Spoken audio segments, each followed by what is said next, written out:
how to hack an Android phone in 30 seconds. Now if you ask me whether is it possible to hack an Android phone in 30 seconds, then my answer would be yes, it is.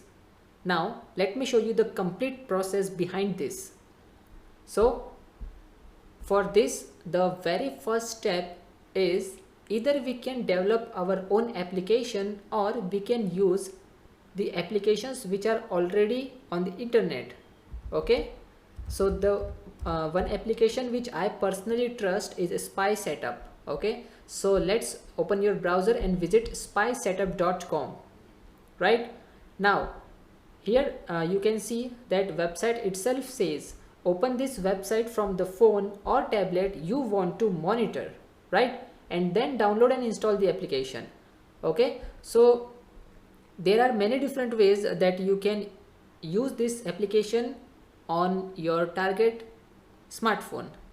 The first is click here on download free Android Spy now button. Okay, once you got your APK file, then it's up to you how you deliver that file to your target smartphone. Okay, you can use a pen drive or you can use your own mobile phone and send it via, let's say, WhatsApp or by email, etc. It's up to you. Okay, now the other way is you can take access to your target smartphone just for 30 seconds only, right? So once you got the access to your target smartphone, open this website, okay, and download the APK file, right? Or you can visit Google Play Store and you can turn off the security feature. Okay, so you have to turn off the Play Protect feature.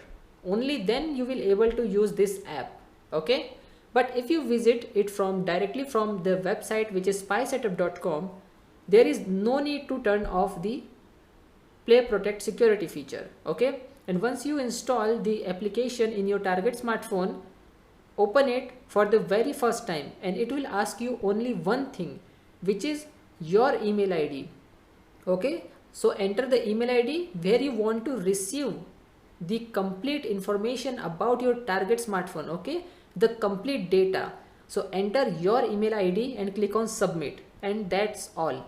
Once you click on submit, this application will automatically disappears and the actual owner of the smartphone will unable to know about this application. Okay, so now let's calculate the time. Okay, the 30-second time. So I assume that you need 5 seconds just to open a browser and type spysetup.com. Then you need another 5 seconds to download this application. Okay, because this application will have a length of around 4 KB or 5 KB. Okay, and not more than that. Again, I will consider another 5 to 10 seconds just to open this website for the very first time, and I will consider another 10 seconds to enter your email ID, right? So if you calculate the total amount, so it would be 5 plus 5 plus 10 plus 10. Okay, so that would be around 30 seconds, right? So this is the easiest way of getting all of the information about your target smartphone. Okay, so this way you can hack a smartphone in less than 30 seconds. Okay, let me add one more important thing here. Once you enter your email address, then under 5 or 10 minutes you will receive an email from this website, and that contain username and password and a special link. So using that special link, you will able to access the complete data of your target smartphone. Okay, but the total process will take around 30 to 60 minutes to make you view the complete data, like messages or calls your target person has received on your target smartphone, and also the images and other information, right? So you will able to view the complete data of your target smartphone 30 or 60 minutes. And you can also use this application on your own smartphone as well. Okay, just for the monitoring purpose, right? So for example, someone asked you for your smartphone for whatever reason, okay, and you allowed them. So how you know that what the other person is doing with your smartphone? So you can also use this application to monitor activities of your smartphone as well. Actually, this application mainly developed for the monitoring purpose only, but you can also spy on your target smartphone using the same application, right? This is the first lecture of part 1. I hope you all know about an organization called OWASP. If you are not familiar with this organization, I'll explain to you right now. So, the Open Web Application Security Project or OWASP is an online community that produces freely available articles, methodologies, documentation, tools and technologies in the field of web application security. OWASP is also registered as a non-profit organization in Belgium under the name of OWASP Europe VZW, and for more details visit their website www.owasp.org.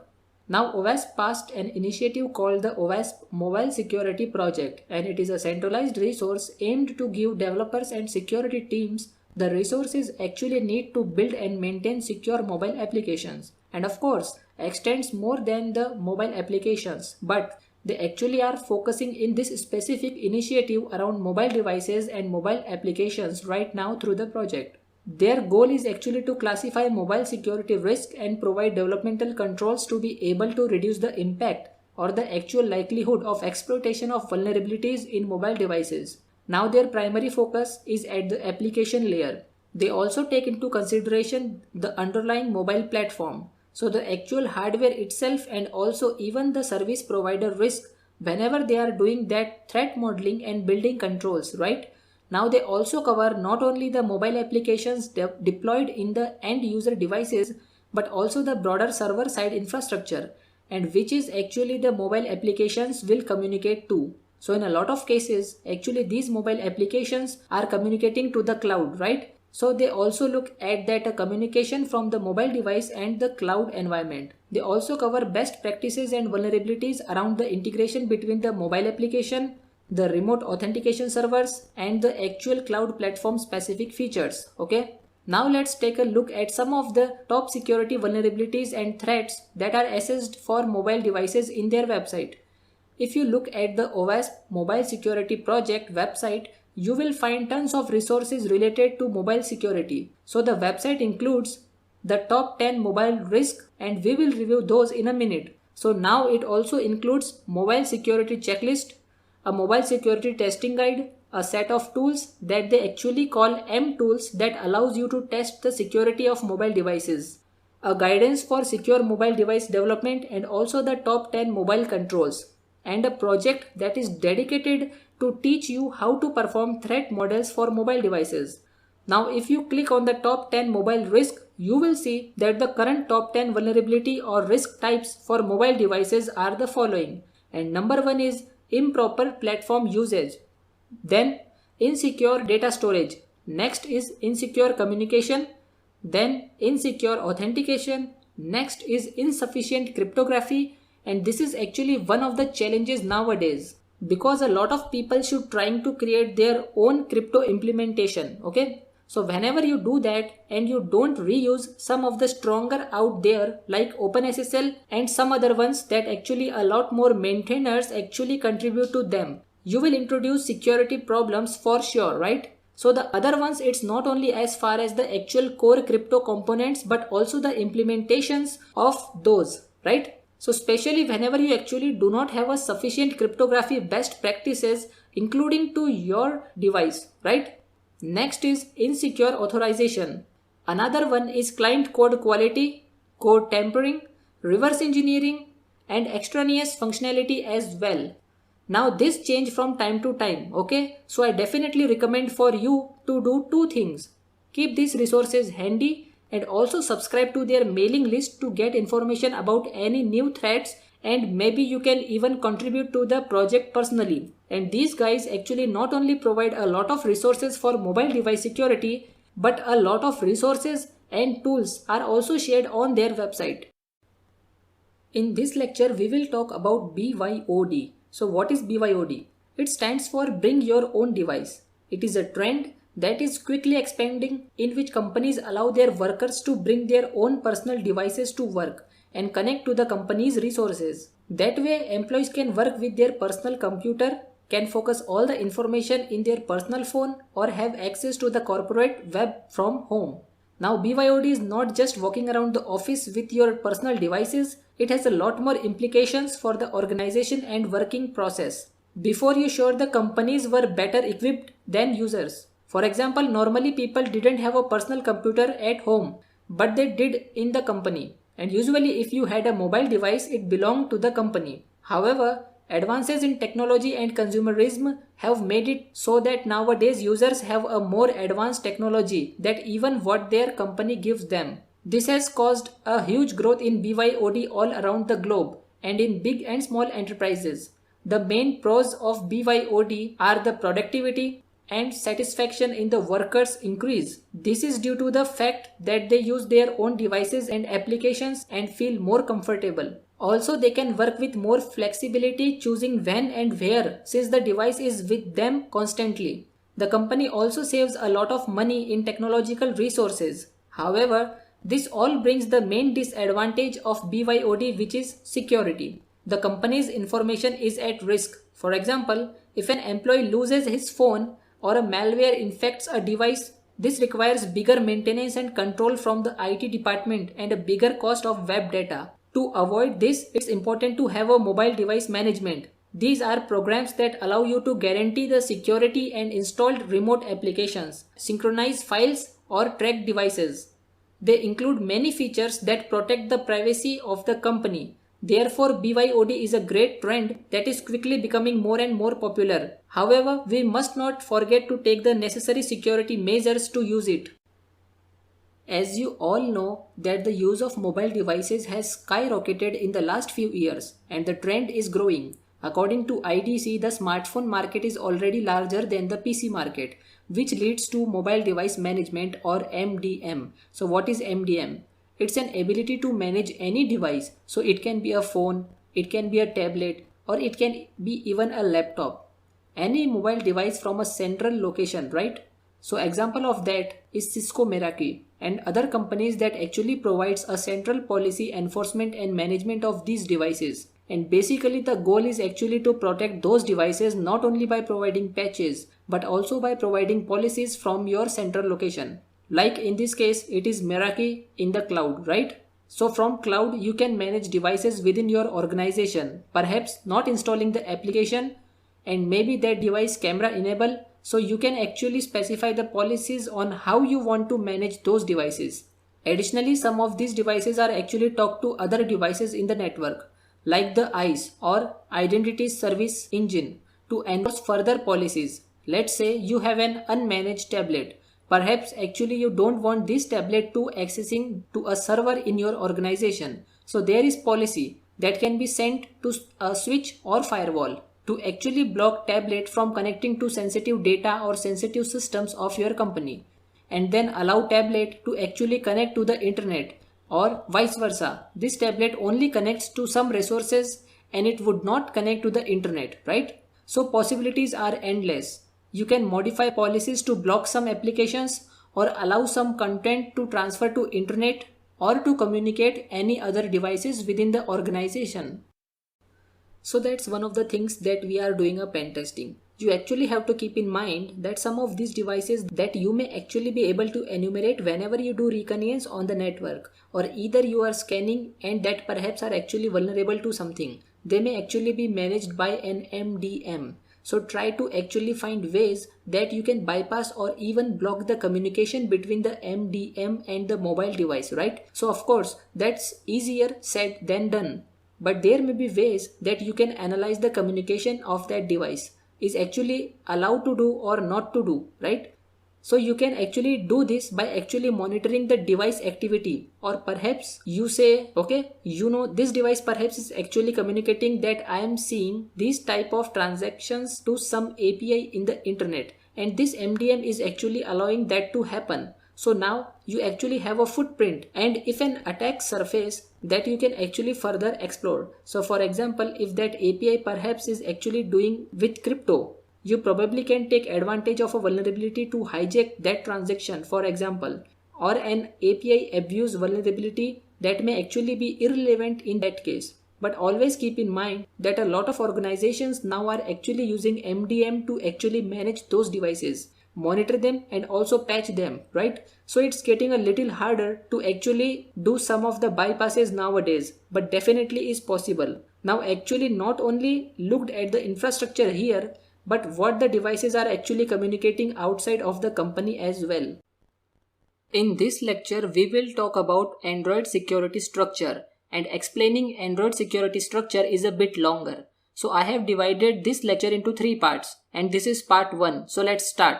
Google actually inputs security features and work with developers and device implementers to keep the Android platform and the ecosystem in a safe environment.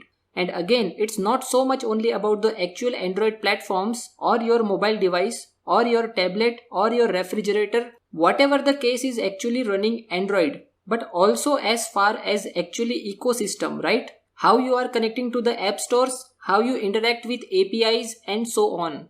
Now the beauty is that Android is designed to be open, and one of the challenges is that it has a little less controlled when compared to the other alternatives like Apple iOS. Now Google tries to maintain the Android platform to offer an application environment to help protect the confidentiality, integrity and availability of users and also of the data and the applications and the actual device itself. And of course the ecosystem as well. Now both Apple and Google have dedicated a lot of resources to make their mobile operating systems fairly secure. Some of the main challenges in security is whenever users root their device or jailbreaking the devices and leaving them open to either malware or compromised applications, okay? Now the main Android platform building blocks are of course the device hardware, right? That runs on the terms of hardwares. So that includes your smartphone, your tablet, your smartwatches, cars, smart TVs, gaming systems, etc. A lot of things actually run Android nowadays. Now the other beauty is that Android is process or agnostic, right? But it does take advantage of some of the hardware specific security capabilities, especially in the ARM architecture. Okay? And there's actually a security capability called ARM execute never, right? There prevents a remote execution or arbitrary execution of any type of buffer overflows, perhaps that actually can be exploited in the system, okay? Now the Android operating system is the core operating system and it's actually built on top of the Linux kernel. So it's all based on Linux. All device resources like the camera, Wi-Fi, Bluetooth, GPS, telephony functions, the network connectivity, etc. are accessed via the operating system itself. Okay. Now you also have the Android application runtime. Android applications are actually most often written in Java programming language and they actually run in the Android runtime, right? And they refer this as the ART. However, many applications including the core Android services and other applications are actually native applications or include native libraries within the operating system itself. Now the Android applications extend the core Android operating system and there are two primary sources for these applications. Okay. So the first is pre-installed applications that come with your device and second is the user installed applications via the Google Play or any other stores that can be accessed mostly if you root the device. And that leads to the problem with security as I mentioned before. Welcome to part 2 of Android security structure. As you know, Google provides a set of cloud-based services that are available to different compatible Android devices. And these services are not part of the Android open source project itself, but they are included in too many different Android devices, right? So we have the primary service for installing applications from the actual store, which is Google Play. And you also have the services to actually push updates, which is called Android Updates. Android Updates is an update service that provides new features and security updates through either the web or through over the air, okay? So now there's also the application services and basically it's a framework that allows Android applications to use cloud capabilities like backing up your application data, backing up your settings, and also they have cloud to device messaging that is called C2DM. C2DM is used for pushing messaging to the cloud as well, okay? They also have another service called Verify Apps and it basically warn you or automatically block the installation of any type of a compromised applications or any harmful applications and also it continuously scan applications on the device and warn you about them or removing those applications automatically. Another service is the safety net. Now some of you may be thinking that why I am explaining these terms to you. Well, because it helps you whenever you are doing pen testing. Okay. So now going back to the services, safety net is basically a privacy preserving. Well, some people call it intrusion detection system to assist Google tracking and mitigating known security threats, and also to identify other type of abnormal activity within the Android ecosystem. Okay. And now part of that is the safety net attestation service. And it basically allows third-party APIs to determine whether the device is CTS compatible and also can assist identify the Android app communicating with the app server, right? Now there's also the device manager. So the Android device manager is a web app and also an Android app that is actually used to locate lost or stolen devices, which is similar to what Apple has with Find My Device function. Now the Android security model is actually based on the concept of application sandboxes, okay? And each application runs its own sandbox. Now a long time ago, I mean several years ago, prior to Android version 4.3, these sandboxes were defined by the creation of a unique Linux UID. And the UID was actually for each application at the time of installation. Now from version 4.3, Android actually uses SE Linux, that is the security enhanced Linux, and it is actually used for defining the boundaries of the application sandbox in Android. Okay. Now as part of the Android security model, Android uses SE Linux to enforce MAC, that is mandatory access control, over all processes, right? Even processes running with root or super privileges or super user privileges. And this actually helps protect the operating system. Also, SE Linux enhances Android by confining privilege processes and automating the security policy creation on that device. Now, Android also includes SE Linux in enforcing mode, and it is basically a corresponding security policy that works by default across those devices, right? So now in enforcing mode, whenever you do security research in Android platforms, the illegitimate actions are prevented by default and attempted violations are actually logged by the kernel to demessage and to logcat. Okay. Android devices manufacturers should actually gather information about these errors so they can actually refine their software and their own SE Linux processes before enforcing them. However, unfortunately this doesn't happen all the time. Okay. That's one of the major differences between Apple iOS devices and Android. Although Google provides the operating system to Android, but it's up to the implementers to actually take care of these acute implementations, and maybe some implementations may be more secure than others. Now by default on Android, only the kernel and a small subset of the core applications run with their permissions, right? Now Android does not prevent a user or an application with root permissions from modifying the operating system, okay?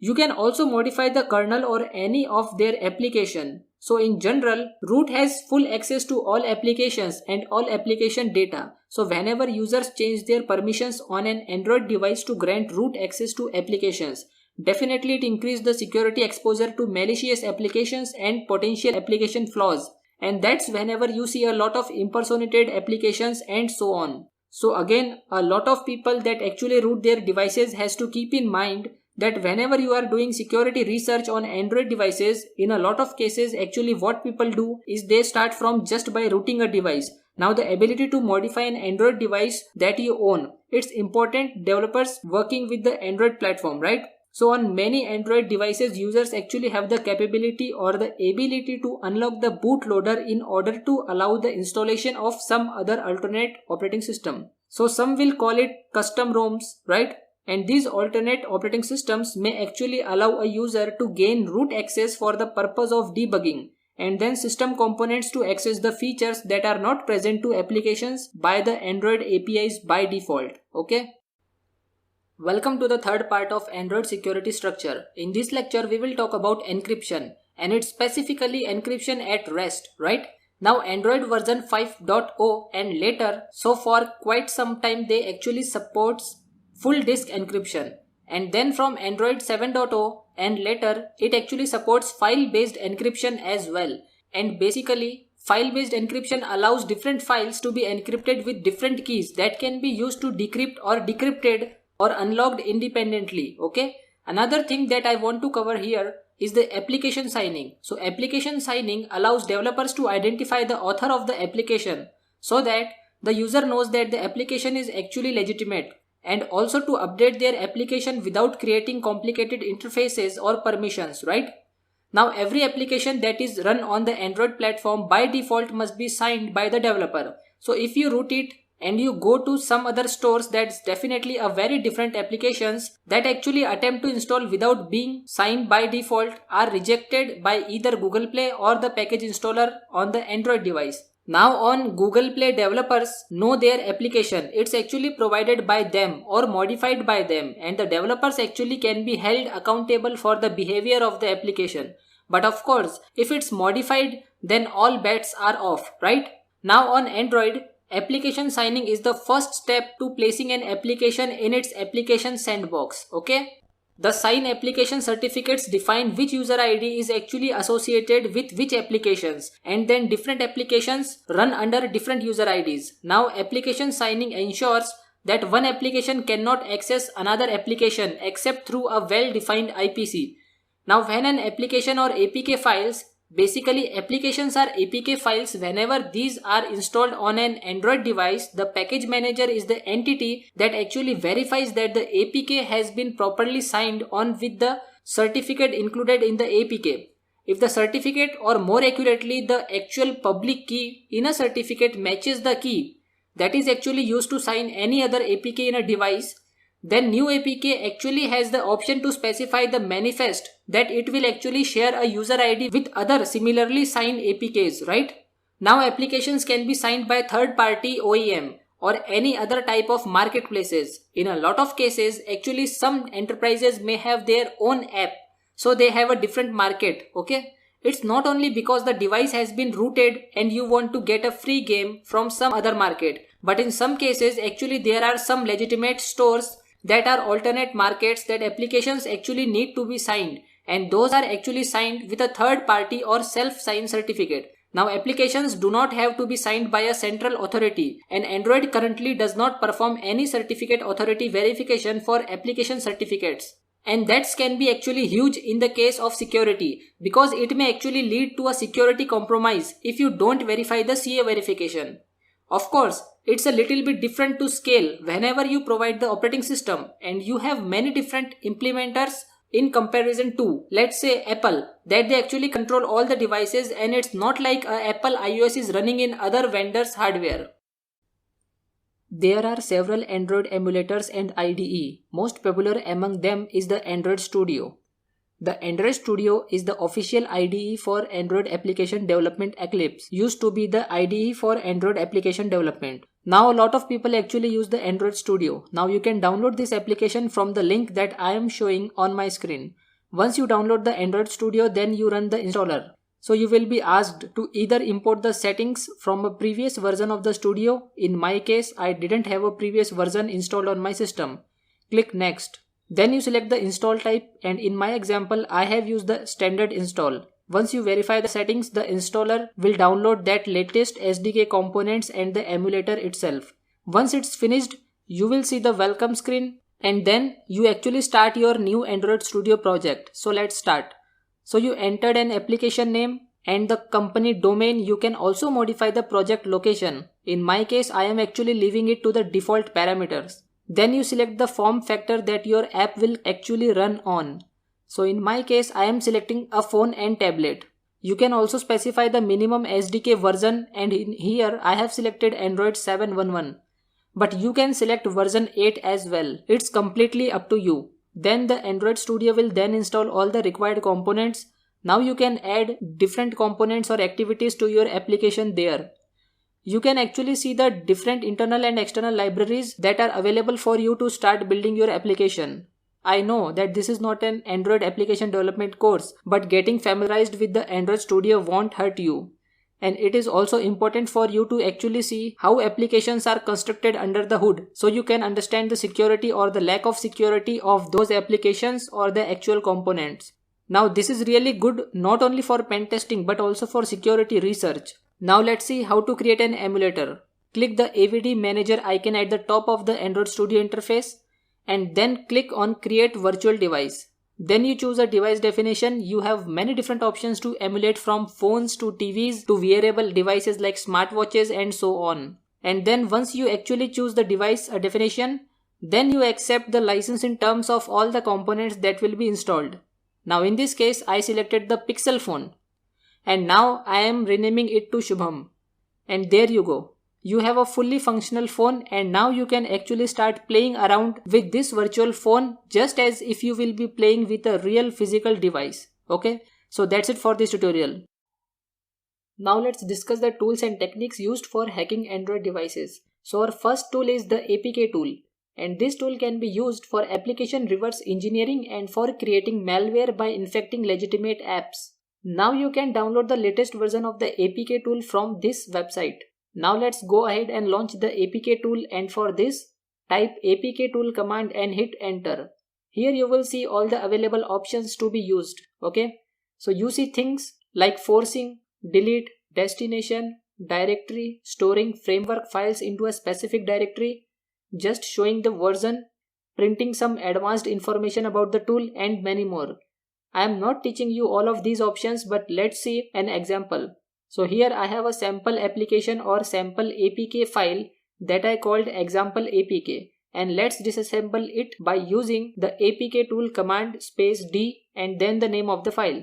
Here you can see the tool disassembly in the APK file and also decoding the Android manifest. So that's actually the XML file that has all the different information about the actual package itself. And you also see decoding all the different files within the application package as well. Now the tool created the directory called example, which is the same name of the APK file. Let's go into that directory, and then here you can actually see the different files that it actually disassembled as well as the Android manifest that I mentioned earlier. Now you can even see the user permissions of the application, and you can even add, delete or modify the permissions that the new impersonality application. I know it's a simple example, but it's up to you to be creative and change the application as you want. Now let's talk about the two other tools that are often used for reverse engineering. One is called Dex2Jar and the other one is called JDGUI, basically a graphical unit interface. Now let's see what it's actually Dex2Jar is. Basically it is a tool that converts the Dex files into jar files. And next is JDGUI, and it is actually a Java decompiler that can be compiled jar files to the original Java source. Okay, so you do this for reverse engineering and decompiling applications, right? And you can download both of the tools from the links that you are seeing on your screen. No installation is actually required for these tools because they are executables. And again, you can just download them, and in a suitable operating system you can launch and use these applications. Let's see few other tools and frameworks. So the first one is Drozr. And Drozr is a framework for Android security assessments that was developed by MWR Labs. Okay, and you can actually download it from this link that I am showing here. And unlike regular automated scanners, Drozr is a little more interactive in nature. Now of course, you can use public exploits from websites such as Exploit Database, or you can use Metasploit. Okay, use MSF console command in Kali to start using Metasploit. And if you do a quick search in Metasploit for just the word Android, then you will see that it already has several exploits and other Android vulnerability enumeration features that you can actually use for performing Android assessments. So go ahead and use it, because some countries won't allow me to do all the practicals as they are very harmful for mobile devices and many consider them as illegal. I tried earlier performing practicals in my courses and got blocked on that website. So I'll not repeat the same mistake here, but I'll try my best to help you with this.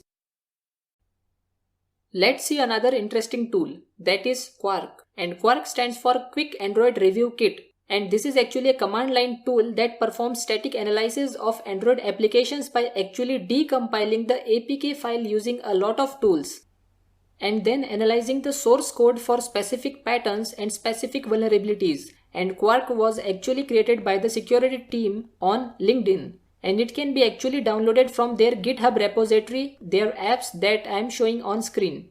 Okay, now let's launch Quark. Actually, I am sharing screenshots with you because Quark takes some waiting time to scan APK file and to decompile. Okay, don't worry, if you try this in your machine, you will see same steps to use it. You can launch it in interactive mode using the command that I am showing here. Then you will ask if you want to download the Android SDK, select yes for this example. And then the tool is downloading it and installing the SDK.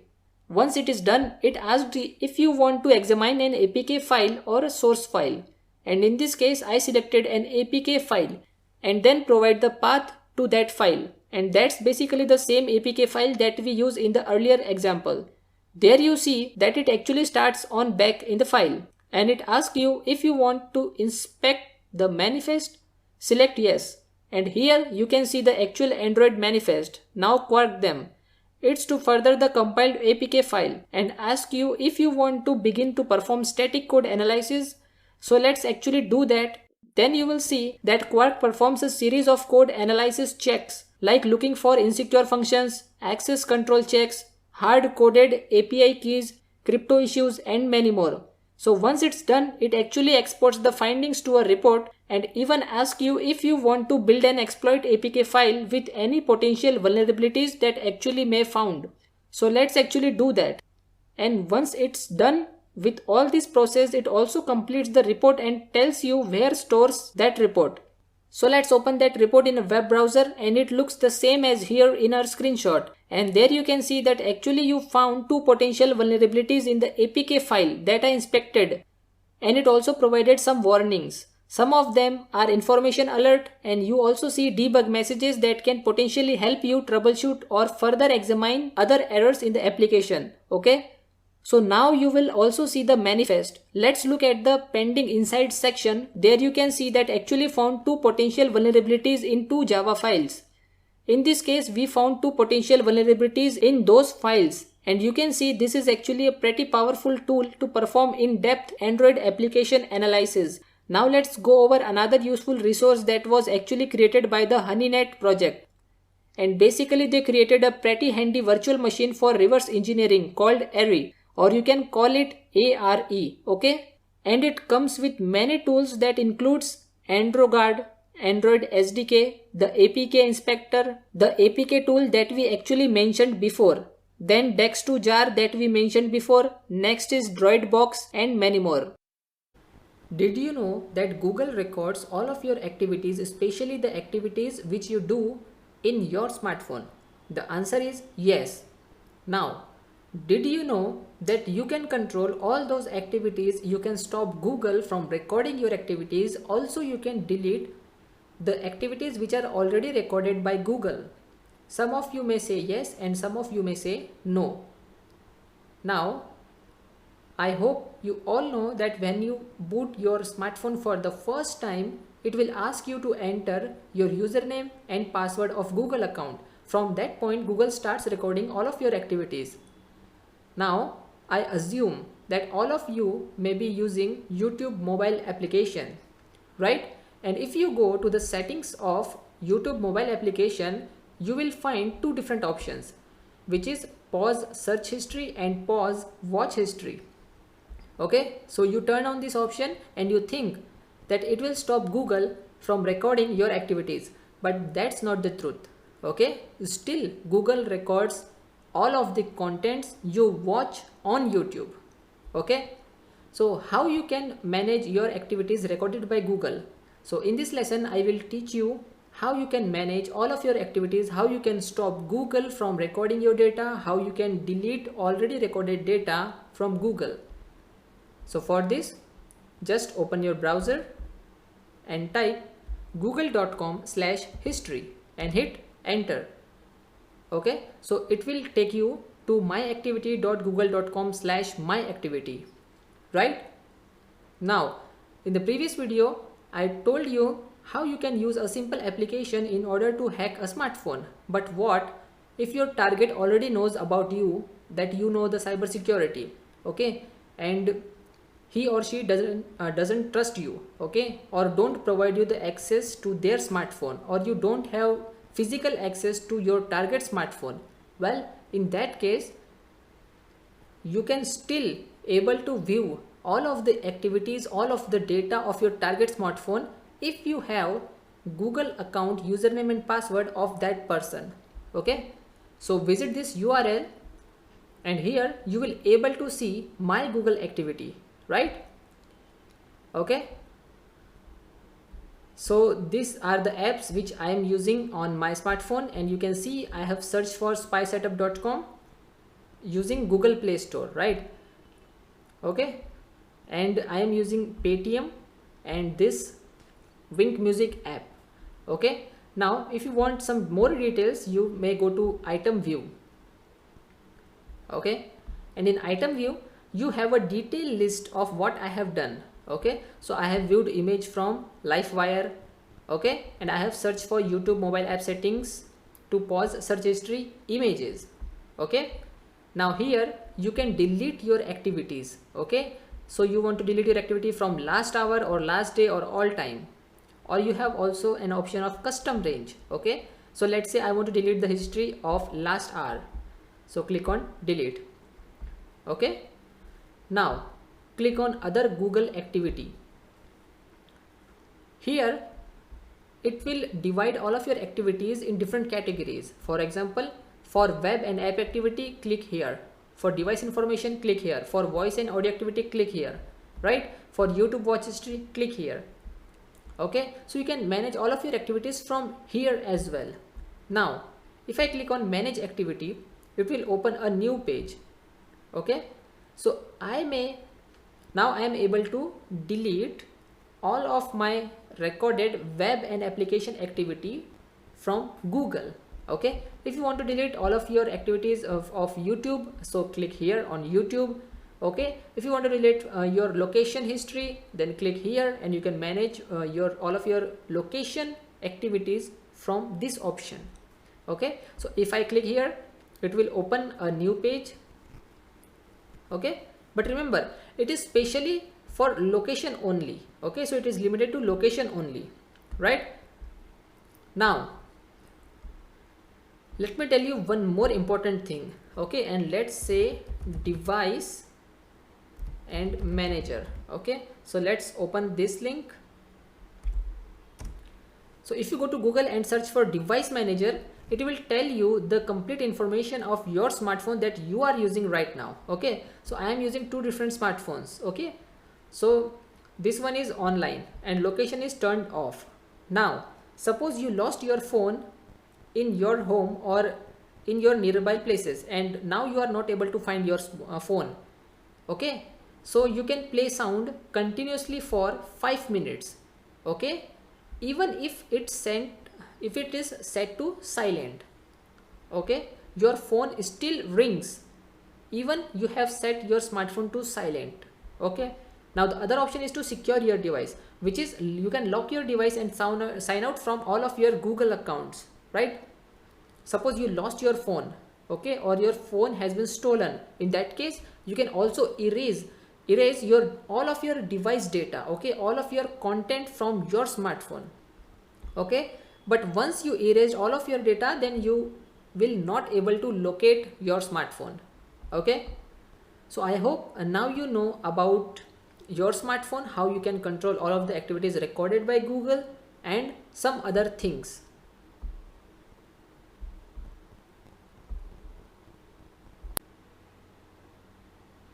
Suppose you are working for a company and your company found that one of its employee is leaking the confidential information using his Android mobile device. Okay, so they have filed complaint with you, and now you are the security professional or a forensic investigator, right? So being a forensic investigator, it is your duty to handle this case. So the first step you do is to find out whether the Android device is rooted or not. Okay, and if you found not, then you have to root it, right? So the process is called rooting an Android device. Rooting is very important because it provides you the access beyond authorized limits, right? So it is very important. So the first step is to rooting the Android device. Okay, so we will going to use the application called Kingo Root. Okay, so type download Kingo root, okay, for PC. Okay, now open the link. Okay, you can open this link or you can directly go to this website, which is kingoapp.com, right?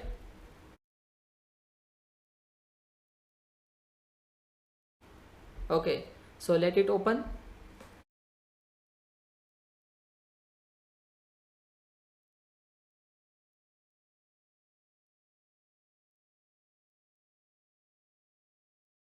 Okay, so you can download the latest version, which says it is around 18 MB in total. Okay,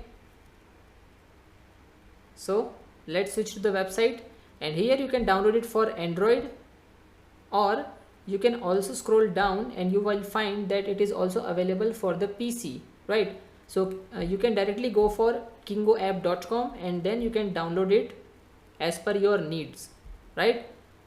Now once you download it, so let me switch to my physical machine because I have already downloaded that software on my machine. So here it is. Okay, so let's open the software. Okay, now it says please connect your device via USB cable. Okay, so let me connect my device. See, I am not performing this practical in virtual machine. I am using my Android mobile device. Okay, now it asks you to allow USB debugging. Okay, so you have to click on OK in your smartphone, right? So close all of these boxes. Okay, it says connecting. Okay, and this is the pop-up which you will see on your mobile screen, so you have to click on OK, right? Now if you don't know how to enable USB debugging, then let me tell you, you have to go to the settings. Okay, then go to about phone, then go to build number, and you have to tap 7 times on your build number, right, which enables the option of developer, right? So then again go to phone settings and you will find developer options, and in that options you will find USB debugging. So you have to turn on this option while connecting to your system, right? Now to start rooting, I have to click on this button which says root, right? Now I will try to take a picture of my real device and will add in this video. Okay, so for now let's click on root. Okay, now it says rooting around 3% in my mobile screen as well. So let me pause this video and I will resume once it reaches to 100%. So the rooting process has now completed, and now you will able to see some of the pictures of my smartphone on your screen. Okay,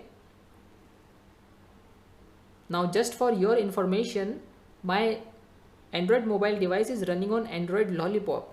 Okay, in this lesson I will teach you how to recover your deleted or formatted data. Many a time it happens that we delete the important data by mistake, or we format the complete hard disk, and then after some days we remember that we have not taken the backup of our important files, right? So data recovery softwares will definitely help us in that case. Okay, or suppose one of your company employee is leaking some confidential information, and then the person deletes or format the storage, right, and thinks that now he is safe. Now as a security expert, it's your job to recover the data and collect the evidence, right? Although there are so many softwares available for free and paid which help you to recover data, but the one which I personally use is EaseUS Data Recovery Visa software. Okay, so now it's version 12.9.1. you can download the free version or go for the paid one. Okay, but if you are using this software for the first time, I suggest you to go for the free download, because the free version itself allows you to recover data up to 2 GB for free, which is a good thing, right? But I personally using the paid one. Okay, I have the license key of this software. So now remember one thing, if you want to recover data from your computer system or from your mobile device or from your memory card, the process is same.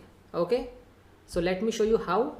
So let me open is US data recovery software.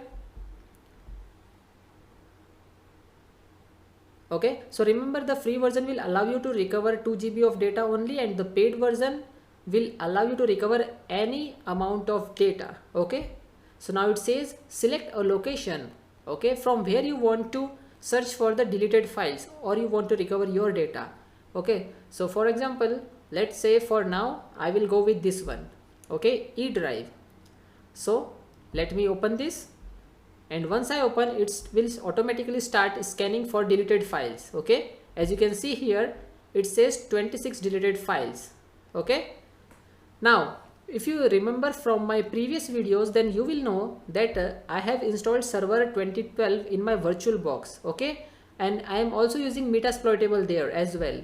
So let me open my virtual box, and you will see that I have deleted these files and are no longer exist on my Oracle virtual box, right?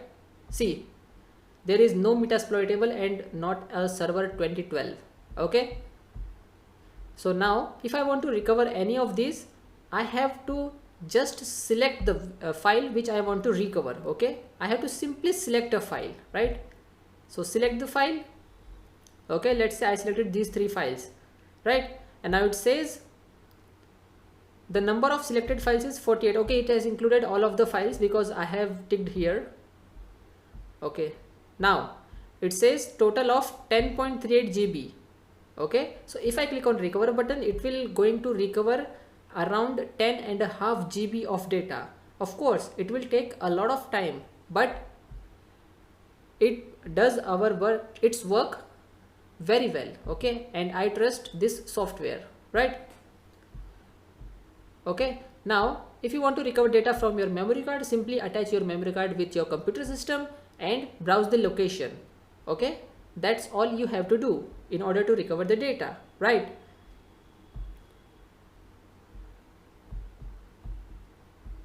But the software you are watching in this video is a trial version. Okay, you can see here. So I am not able to recover the data using this trial version, right? And remember one thing, if you format your hard drive many times and you want to recover the very old data, then there are chances that the software will unable to do that. Okay, so software will show you an error that the file is corrupted, okay, and will not be fully recoverable, right?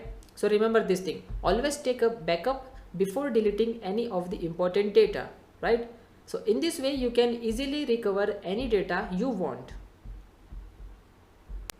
In this lesson, I will share some of the important mobile security guidelines with you, and the guidelines are same for both Android and iOS devices. So let's start with our first mobile security guideline, which is use a passcode for mobile device security. Okay, so setting a passcode for your mobile device or for any of your device is very important. Okay, so configure a strong passcode with maximum length. Suppose your mobile device allow you to set a password with minimum length of 6 characters and the maximum length with 14 characters. So always go with the maximum length. Okay, and always create a complex password. Now, what is a complex password? A complex password is a combination of a capital letter and a small letter and numbers and special characters. Okay, because it is very easy for an attacker to crack a password with 6 characters. Okay, but it is very hard and a time consuming process if an attacker try to break a password with 14 characters. Okay, so to increase security, always use a complex password and always go with the maximum length. Now always set ideal timeout for automatic locking of the phone. Okay, so suppose you are not using your phone, then you must enable a timer. Let's say 10 seconds or 15 seconds. So after 15 seconds your phone will automatically lock out. Okay, now lockout feature must be enabled after certain number of failed attempts. Okay, so always enable this option. Okay, let's say you have set this option to 3. So after 3 failed attempts your phone will automatically get locked. Okay, now The next important mobile security guideline is always update the operating system and apps regularly. Okay, because your operating system and the apps which you are using will definitely release updates from time to time. Okay, so always remember to update your OS and apps regularly. Also turn on the Play Protect feature in your Google Play Store. Okay, that would help you in scanning for the security of apps. Okay, and will help you to detect which app is genuine and which is not, right? Now always enable the remote management. Use mobile device management software for supporting, managing, monitoring and securing the mobile devices deployed in the organization. Fourth, do not allow rooting or jailbreaking. Okay, because rooting will grant access beyond authorized limits, right? And jailbreaking is the same as rooting a phone. Okay, but rooting an iPhone is called jailbreaking, right? Now the fifth is use remote wipe services. For example, the remote wipe or find my iPhone or find my phone for locating the device when it is stolen or lost. Always configure the mobile device for encryption storage with a hardware encryption if possible. Next, periodic backup and synchronization should be done. Okay, so use the secure over the air backup and restore tool, because this tool will help you to synchronize apps in the background. Again, never download any file from unknown emails, okay, or from any unknown websites or from any unknown sources, right? And always use premium version of antivirus, okay, because in the free version or in the trial version you are not able to completely use all of the security features of an antivirus program. Always use updated browser. Again, use mobile anti-spyware. Okay, anti-spyware would help you to detect spyware in your mobile phone and would remove it, right? Now you may use BullGuard. Now what is BullGuard? Okay, now what is BullGuard? It's a mobile phone antivirus which can track a lost or stolen phone using inbuilt GPS, right? And it will log the stolen phone and wipe the data in order to protect your financial and personal information, right? So these are some of the very common but most important mobile security guidelines. Apple iOS has attracted a lot of interest from pen testers and security researchers, and also from threat actors. Now iOS had an interesting evolution, and this is because initially it was fairly in an insecure platform. But now it's one of the most secure consumer grade operating systems in the market. Now if you look at the overall operating system security, it is actually somewhat similar to Android, okay?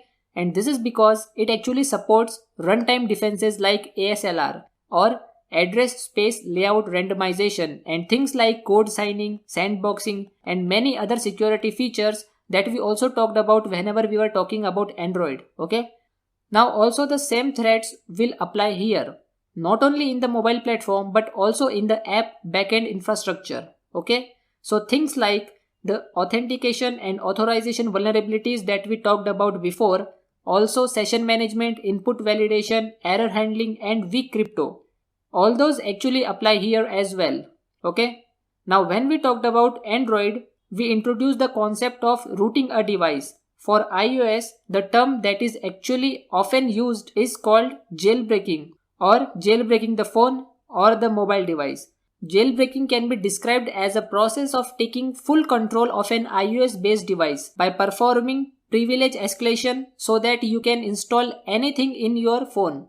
Well, if you do that, then you also open your phone for potential malicious applications to be installed. So in some cases can be considered as a double-edged sword. Okay. Now from a pen testing perspective or a security research perspective, that is actually one of the first things that researchers actually try to do from the beginning by jailbreak their mobile device. Okay. And this generally can be done by using one of the several tools that are available for free online. And in some cases by simply visiting a particular website. We will examine on how this is done in the next lecture. By the time you know that you can jailbreak iOS device by using tools or by simply visiting some websites. Basically the goal is to perform privilege escalation attack, to install custom themes, install applications or extensions to applications. You can also configure the device to allow remote access either via SSH or via VNC. You can also install other arbitrary softwares or even compile the software directly on the device. In some cases, threat actors also uses some pirate applications like games and play them for free in their mobile devices, and that's how most of the iOS device gets affected. They go into stores in place of Apple Store in order to download pirated applications. Although jailbreaking iOS devices is getting harder by the time and even more harder after Apple introduced iOS version 11.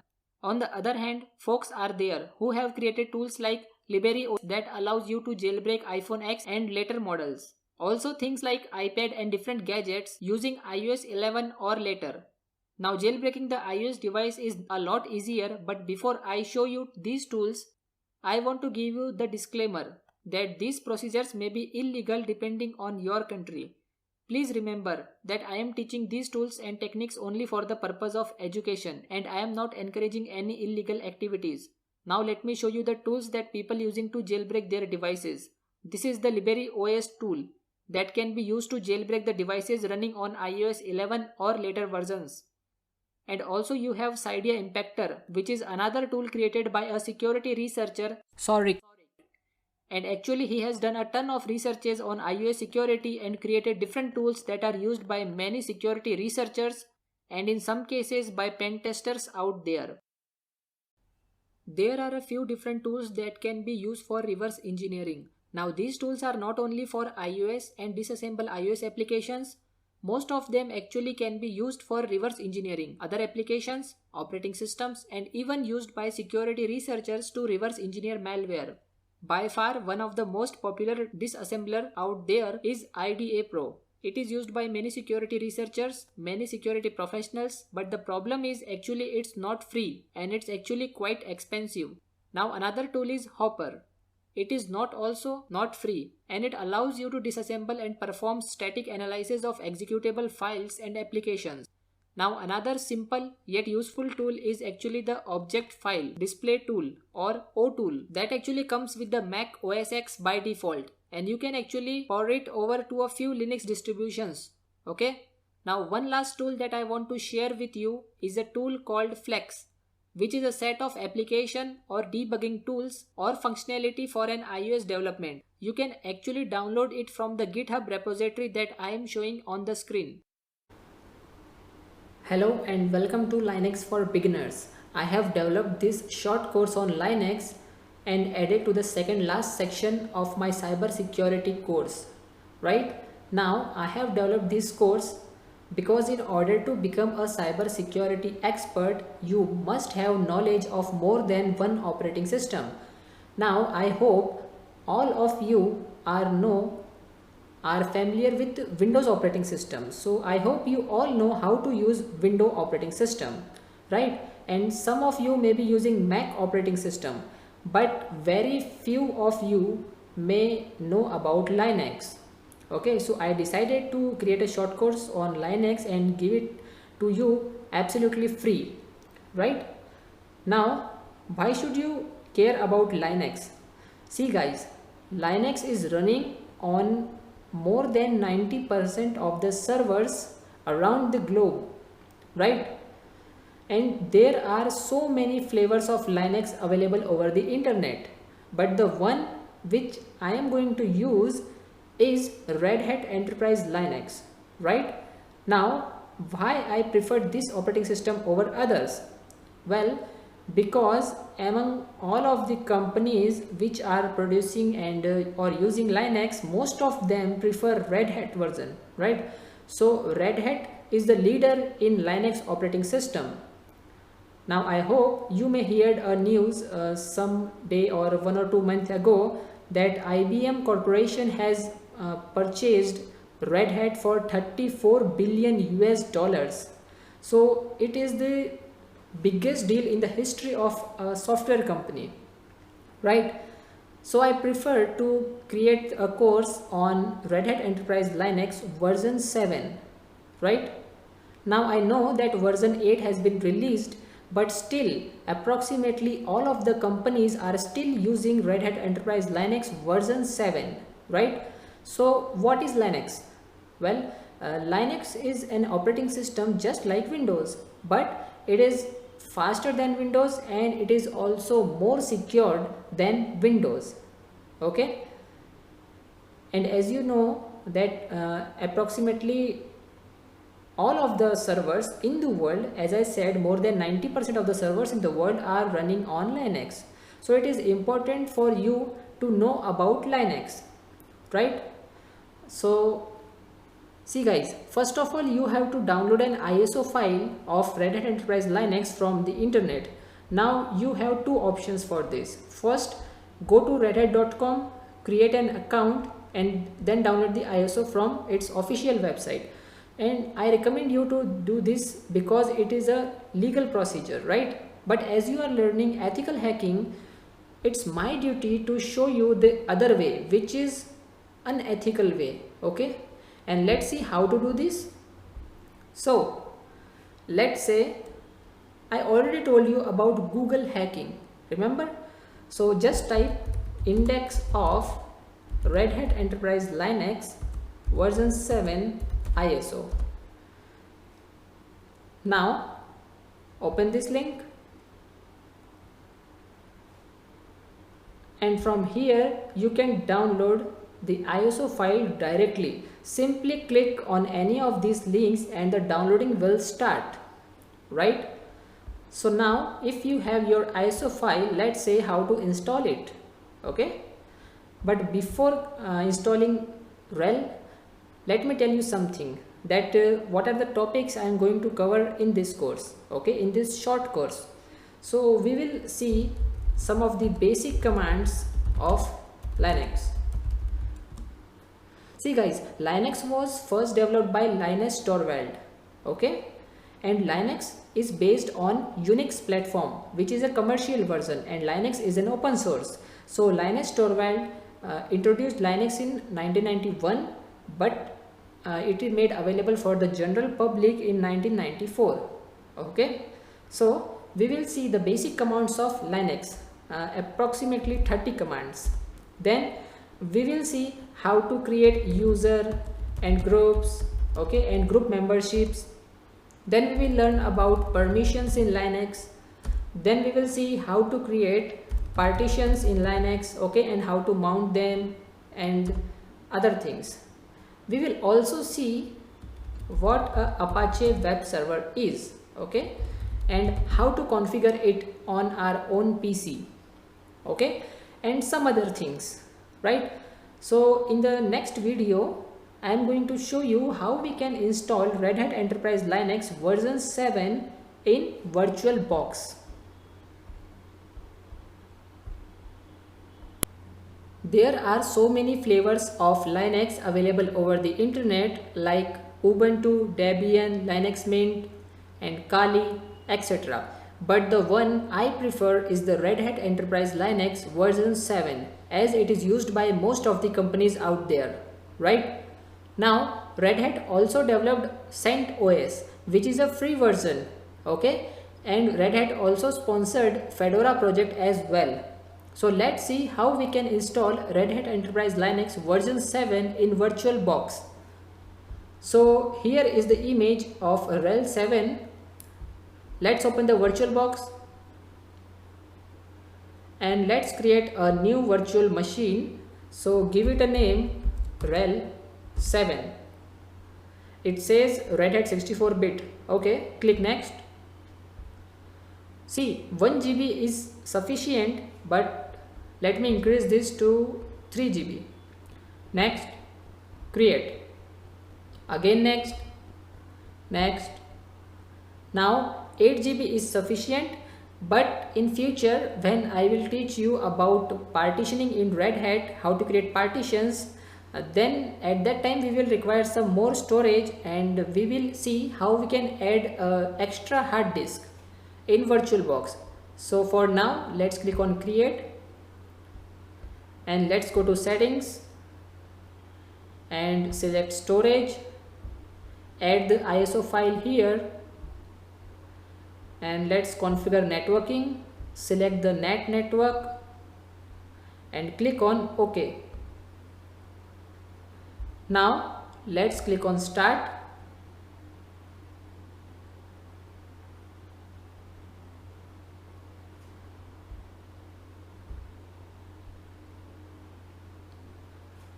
Now here select the first option which says install rel 7.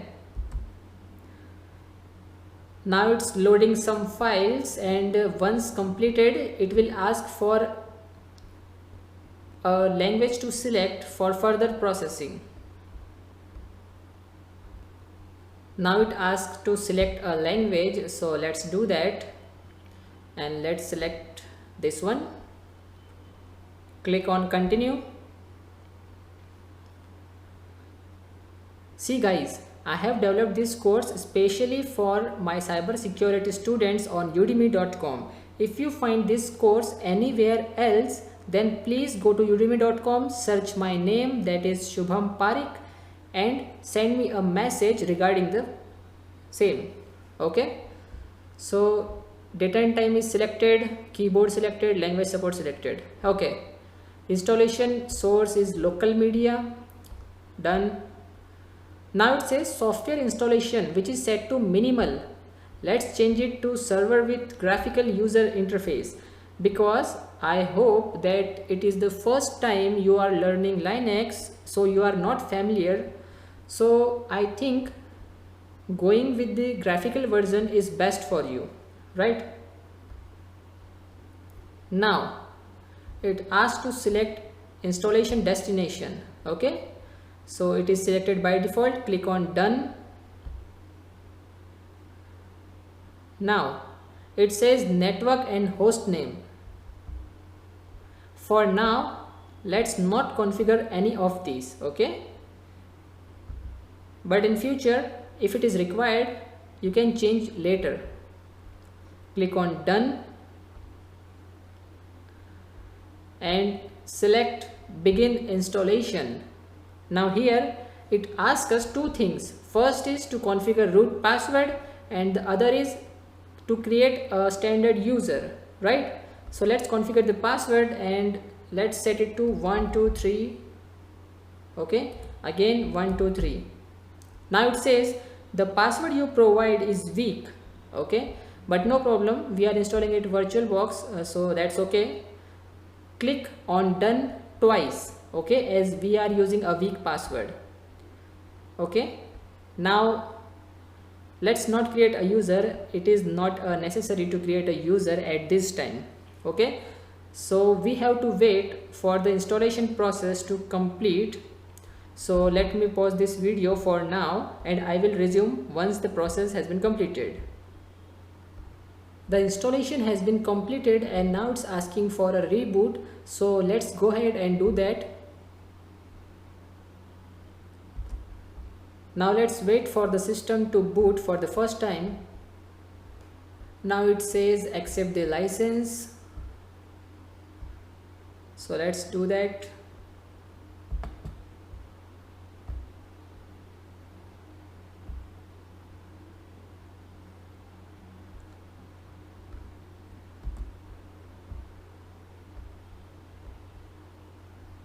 So whenever I use it in full screen mode, the options are not working, maybe a display problem.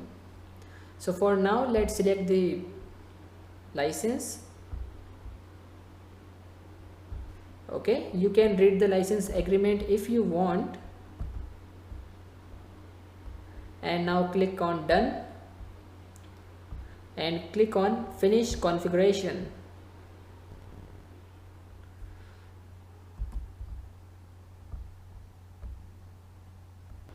Now it says enable kdump. So kdump is like your recycle bin in Windows. So yes,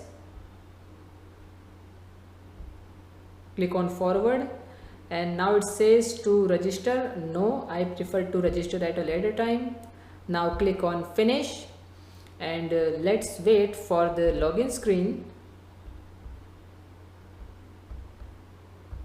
When you boot for the first time, it will ask you some questions like to select a language, next, again next. Now it says create a local account. Okay, so let's create an account and let's set a password. So 123, click on next. Okay, time zone. Now it says start using Red Hat Enterprise Linux server.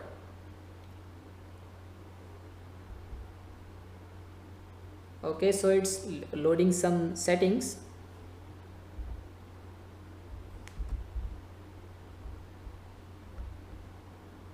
Now it says getting started and has shown some videos, but don't worry, let's close it for now, because in the next video I will explain you what all are these. Okay, so let's close this, and this is how the desktop of RHEL server looks like. Okay, so this is our desktop and this is the home folder, this is trash, here are some applications.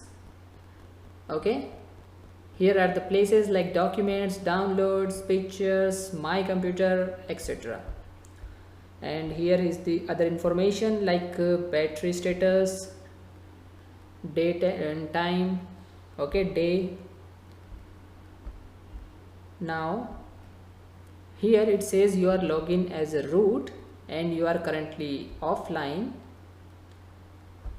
Now let's see how to open terminal. Okay, so terminal is like your command prompt in Windows. So there are so many ways to open a terminal. The easiest one is simply right click and open in terminal. Okay, this is the first way you can open a terminal, right? Now the other way is by visiting applications and favorites and open the terminal. Okay, and there is one more way, that is press your window key, okay, and type TER and press enter. Now let's close it for now. See, here you will see 1/4.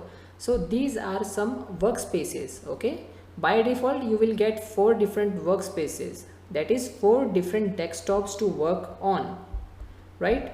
But you can increase or decrease the numbers by going to applications, utilities, and let me scroll down, click here tweak tool, and now it will display some options. See, dynamic workplaces. So if I increase the number 5, 6, see it's increasing here as well. Okay, and we can decrease the number as well, but for now let it leave to default, that is 4. Okay, now let's open our terminal.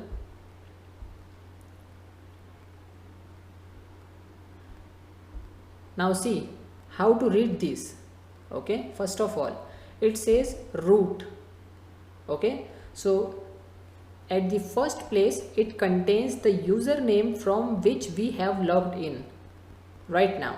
Okay, then there is @localhost. So this is your machine name. Okay, this is your PC name, and the last one is your current working directory. Okay, so right now we are on desktop. Okay, then there is hash. Hash denotes that you are logged in from the root user. Root is a super user in Linux. Root is same as the administrator in Windows. Okay, so root has all the powers. But suppose I have logged in from a different user. Okay, let's say standard user, right? Then I will see $sign instead of hash. Okay, so dollar represents that you are logged in from a standard user which has limited powers. Okay, now let's start with our first command, that is mkdir. Okay, So first let me increase the font size. There is a shortcut key to increase the font size in terminal, that is Control Shift and plus sign. Okay, use plus button which is near to the backspace and below F11 and F12 buttons. Okay, don't go for the plus sign which is situated near numeric keyboard. Okay, so let's go for full screen. And now let's start with our first command, that is mkdir. Okay, so mk stands for make.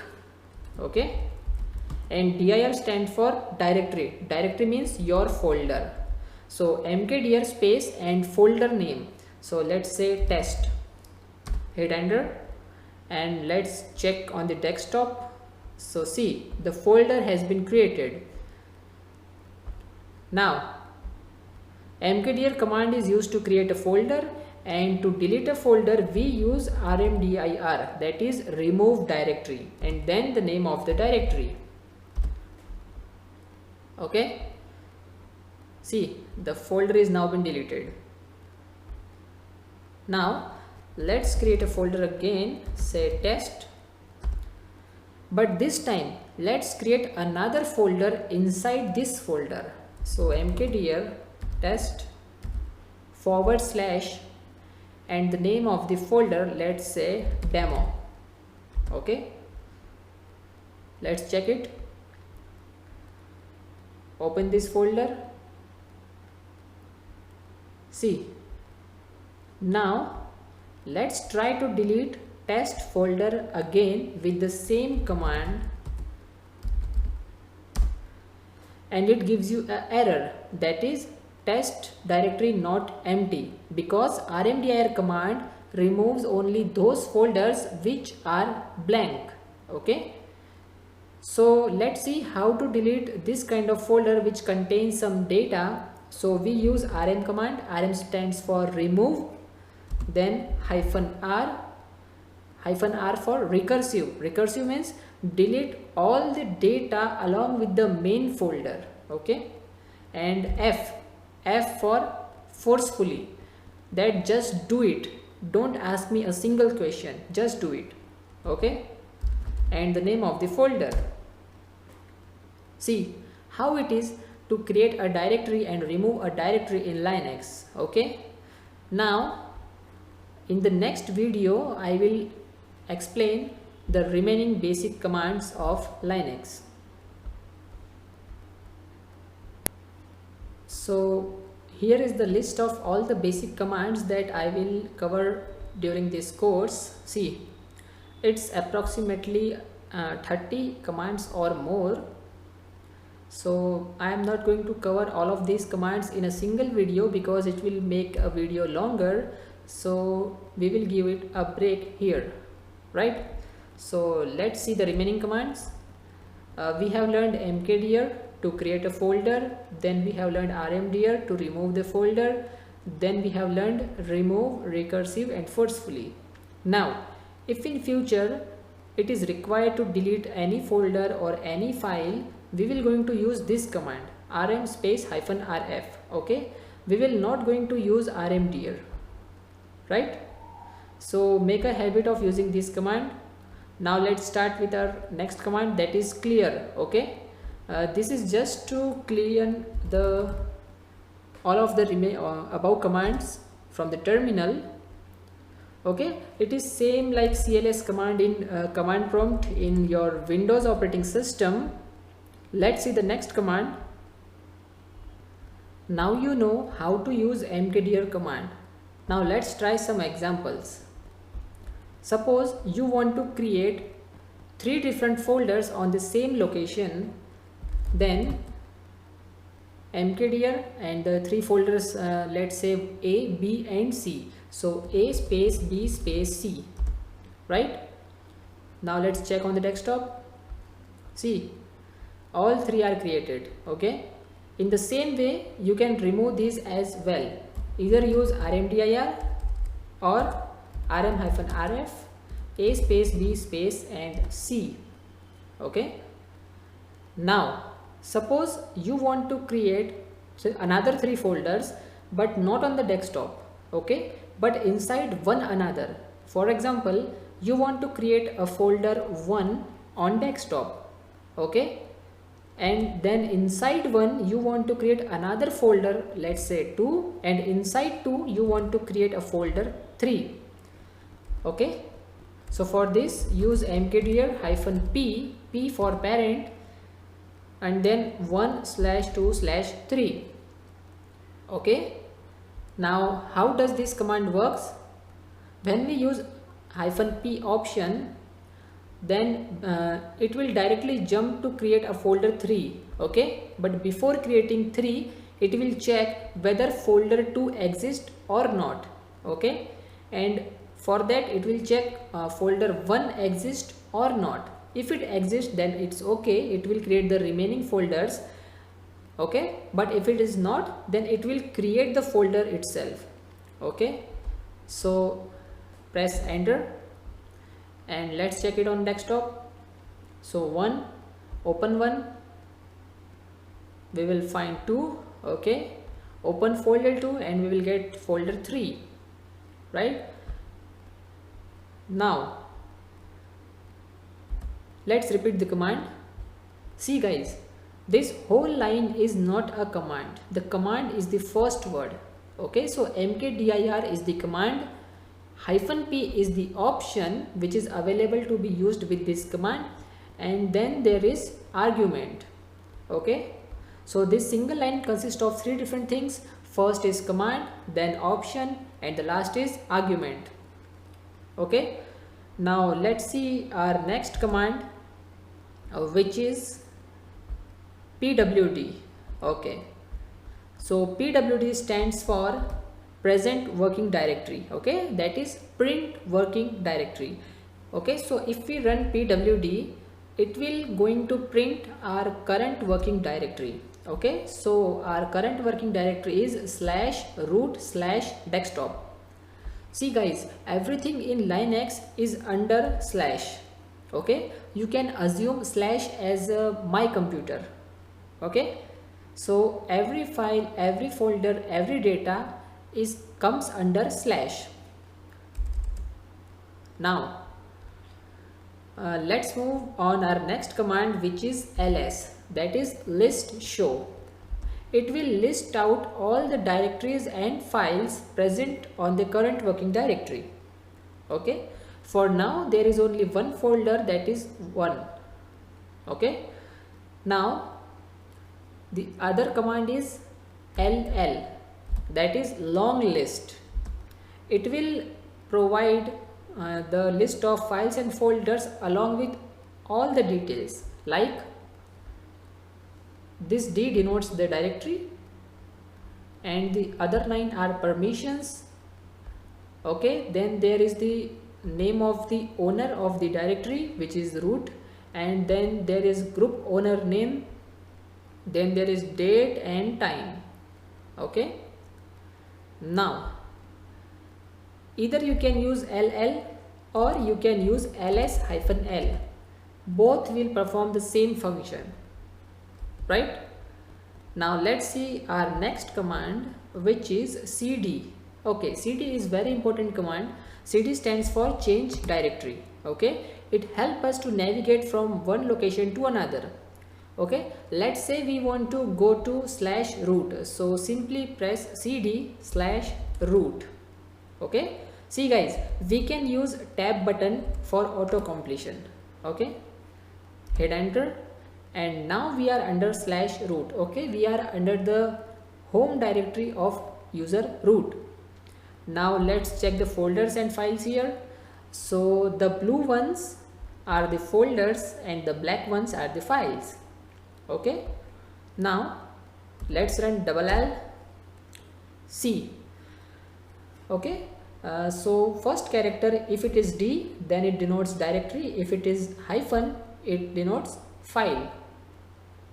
Now leave the permissions for now, we will study them later, okay. Let's clear the screen. Either you can use clear command or you can simply press Ctrl L, okay.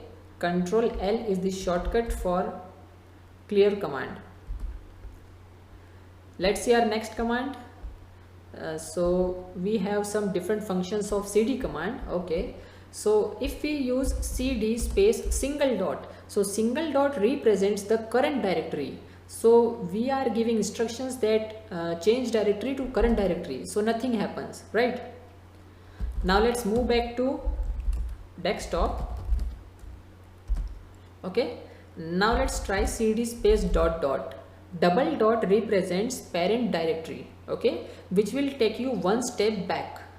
So let's use it, and ls c, okay, use pwd. We are in /root, so /root is the parent directory for /desktop. Okay, now there is one more command, that is cd space hyphen. It will take us to the last location. Okay, so we are in /root. If we press enter, we go back to desktop, which is our last location. Now if we run again, then it will take us to /root, because /root is our last location, so it will switch between the two locations, okay, from point A to point B, and then from point B to again point A. Now let's see our next command. So it is date command. Okay, date and log name, host name, right? Now if you type date and hit enter, it will show you the current date and time. Okay, and if you use cal command, it stands for calendar, then it will show you the current month's calendar, right? Now the next command is log name, that is login name. It will show you that from which user we have logged in. So currently we have logged in from root user, right?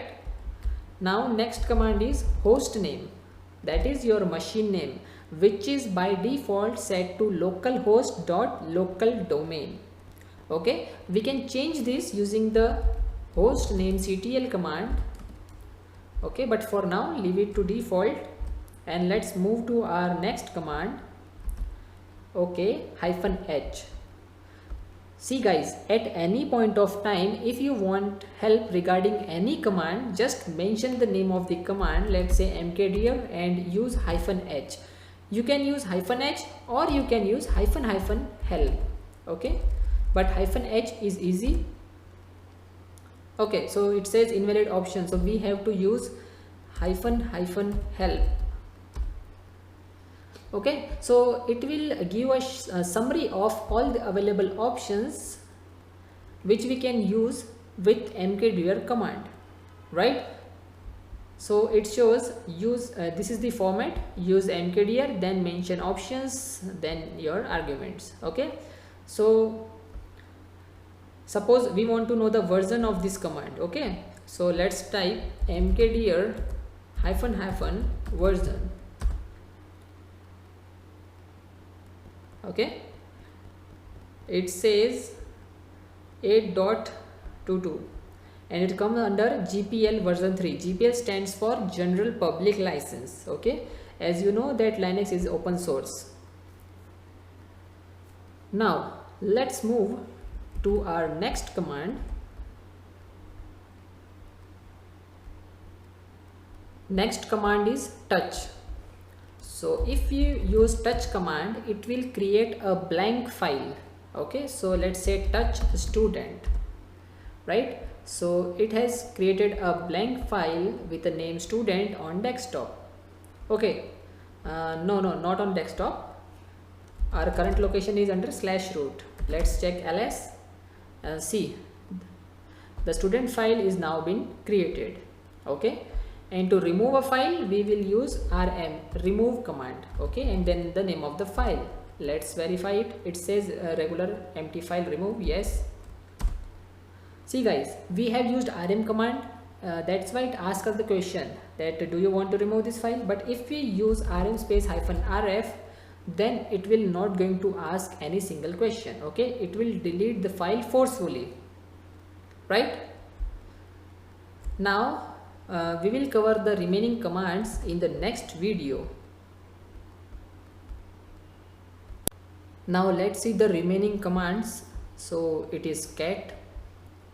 Cat is the short for concatenate.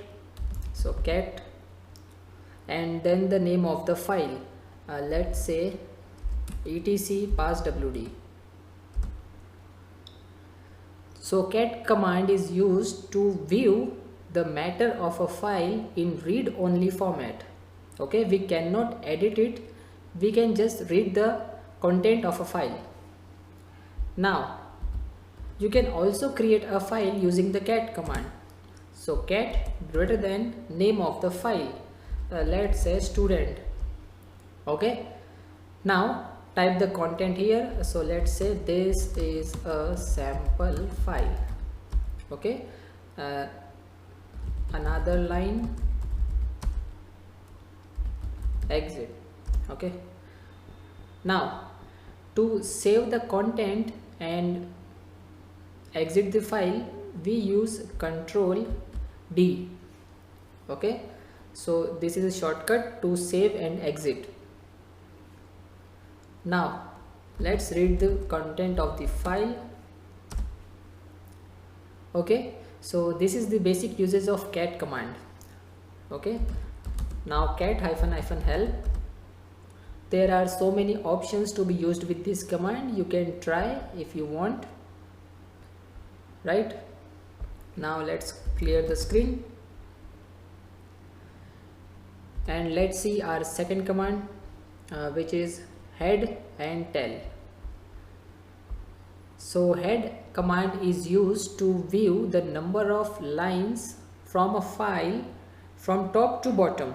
For example, let's say we want to view the content of the file passwd. Okay, the same file which we have used earlier. So head, the number of lines, how many lines you want to view from the top. So we want to view top 10 lines from the file passwd. Okay, see, these are the top 10 lines in the file passwd, right? Now if you want to view last 5 lines of the same file, then we use tail command. Okay, so number of lines 5, etc passwd. Okay, so these are the last 5 lines of the file passwd. If you want to verify, let's run the cat command. Okay, see, match these 5 lines with the earlier one. Okay, so let's match it. See, these are same 5 lines. Okay, so if you want to view the content from top to bottom, then use the head command, and if you want to view the content from bottom to top, then use tail command. Okay, and also define the number of lines which you want to view. Now the next command is wc, that is word count. Let's say wc student. Now here you will see 3 different outputs. Okay, now let's understand this. So let's check the number of lines. So we use -l. Okay, wc -l, then the name of the file. It says 3 lines. Okay, then if you type wc-w student, it will count the number of words. And if we type -c and then the name of the file, then it will count total characters in a file. Okay, so let's verify. See, there are total number of lines are 3, right? Total words are 8. Okay, so 1 2 3 4 5 6 7 8, right? And total characters are 40. Okay, now so this output is, the first one is number of lines, then words, then total number of characters. Okay, now let's move to our next command, which is who am I. Okay, so let's run who am I. So I am root, right? So next let's move to the next command, and if config. right?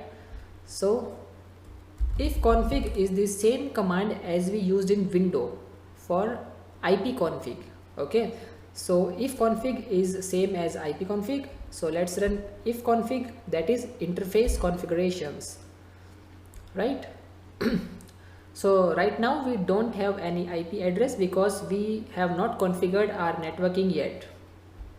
Okay, now the other command is man command. Okay, man stands for manual. If you want to view the manual for any command, then just type man and then the name of the command. Okay, here you can see the information regarding the mkdir command. Okay, so there is a lot of information. Just press space. Okay, use space bar, and if you want to quit, then simply press q. Okay, so man is the same as manual. Okay, so it's kind of a manual guide for commands, right? Now let's move to the next command, which is a cp used for copy. So if you want to copy a file, simply type cp student and then the destination where you want to paste the file. So let's say root desktop, right? Now you have copied the file student on desktop. So first check the file on root folder. Okay, it's present. And now let's check on the desktop. See. Okay, now let's talk about mv command. Okay, mv stands for move. You can either move a file or folder, or you can simply rename it using the same command. Let's say we want to rename student file. Okay, so mv student and then new student. Okay, now let's do ls. See, the name of the file has now been changed to new student. So this way you can rename a file or folder using mv command. Okay, now let's say you want to move first of all let's create a folder mkdir sample. Okay, now let's move this folder to desktop. Okay, and let's check it. See, the sample folder is not here, so let's check it on the desktop location and let's see.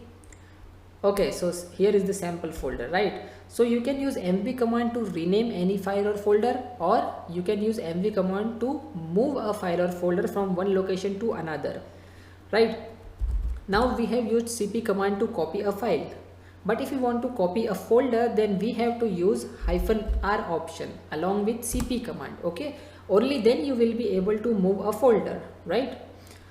Okay, so if you only try cp, let's say /root desktop sample, and you want to move this folder to /root, see, it says omitting directory. So we have to use cp-r,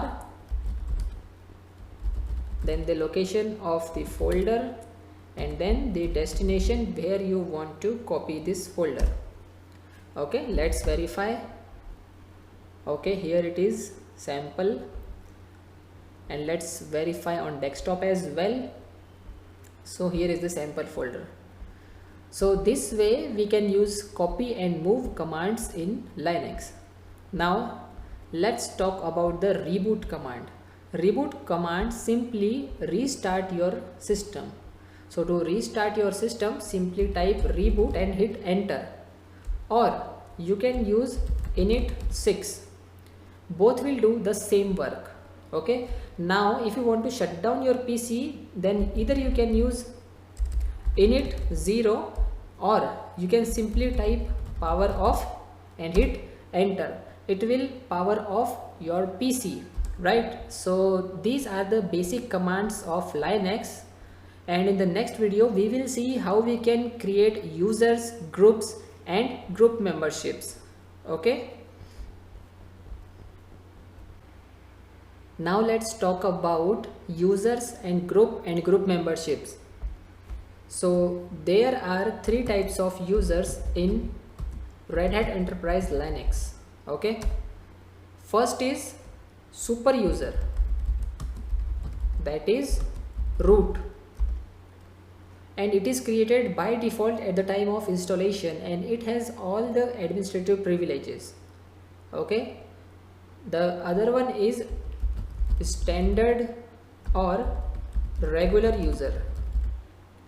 Okay, this is the user which you will create, which has limited powers. Okay, it will perform all the functions under his own directory, and he cannot delete the system's main directories or system files. Okay, and the third one is service user. Services like Apache, okay, and mail, games, and printing. So these kind of services has their own accounts.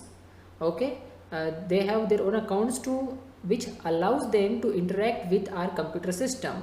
So this is the third type of user, right? But we will work on only two, that is root and standard user. Now let's talk about groups. So by default or mainly there are two types of groups in Linux. The first one is primary or private group, and the other one is secondary or public group. Now primary or private group is created when we create a new user. So when we create a new user, by default a group also created with the same name, and it is called as primary group. And the group which we create manually by using commands, this group called as secondary group, and we can add different users as the member in secondary group, but we cannot do this with primary group. So let's see how to perform practical. First of all, let's open the terminal, and to create a user we will going to use a command user add. Okay, so let's run user add and then the name of the user. So let's say Harry. Okay, so the user Harry has been added to our operating system, right? Now if you want to assign password to Harry, simply use passwd command. Okay, passwd, then mention the name of the user, give it a password. Okay, now let's see how we can create a group. So group add, then the name of the group, let's say orange. So group has been created, right? Now the group orange is a secondary group, right? And remember, when we created user Harry, a group also created with the name Harry, and it is a primary group. Now let's see how to verify all these data. So there are three important files in Linux which contains information about users, about groups, and about passwords. So let's see one by one. So cat etc passwd. This file contains all the information regarding the user. So as you know, we have created a user called Harry. So here is the entry for user Harry. Okay, last line of this file. Now how to read this? So the first column, okay, these are different columns separated by colon. So first column is the username. The second column is the password value. Password is not stored in this file for security reasons. The third is UID, that is user's ID, unique identification number for a user. Then there is group ID, okay, primary group ID. This is the home directory for user Harry. Okay, so /home/Harry, and the last column contains the name of the shell. So it is bin bash. So currently we are using bash shell. Okay, born again shell.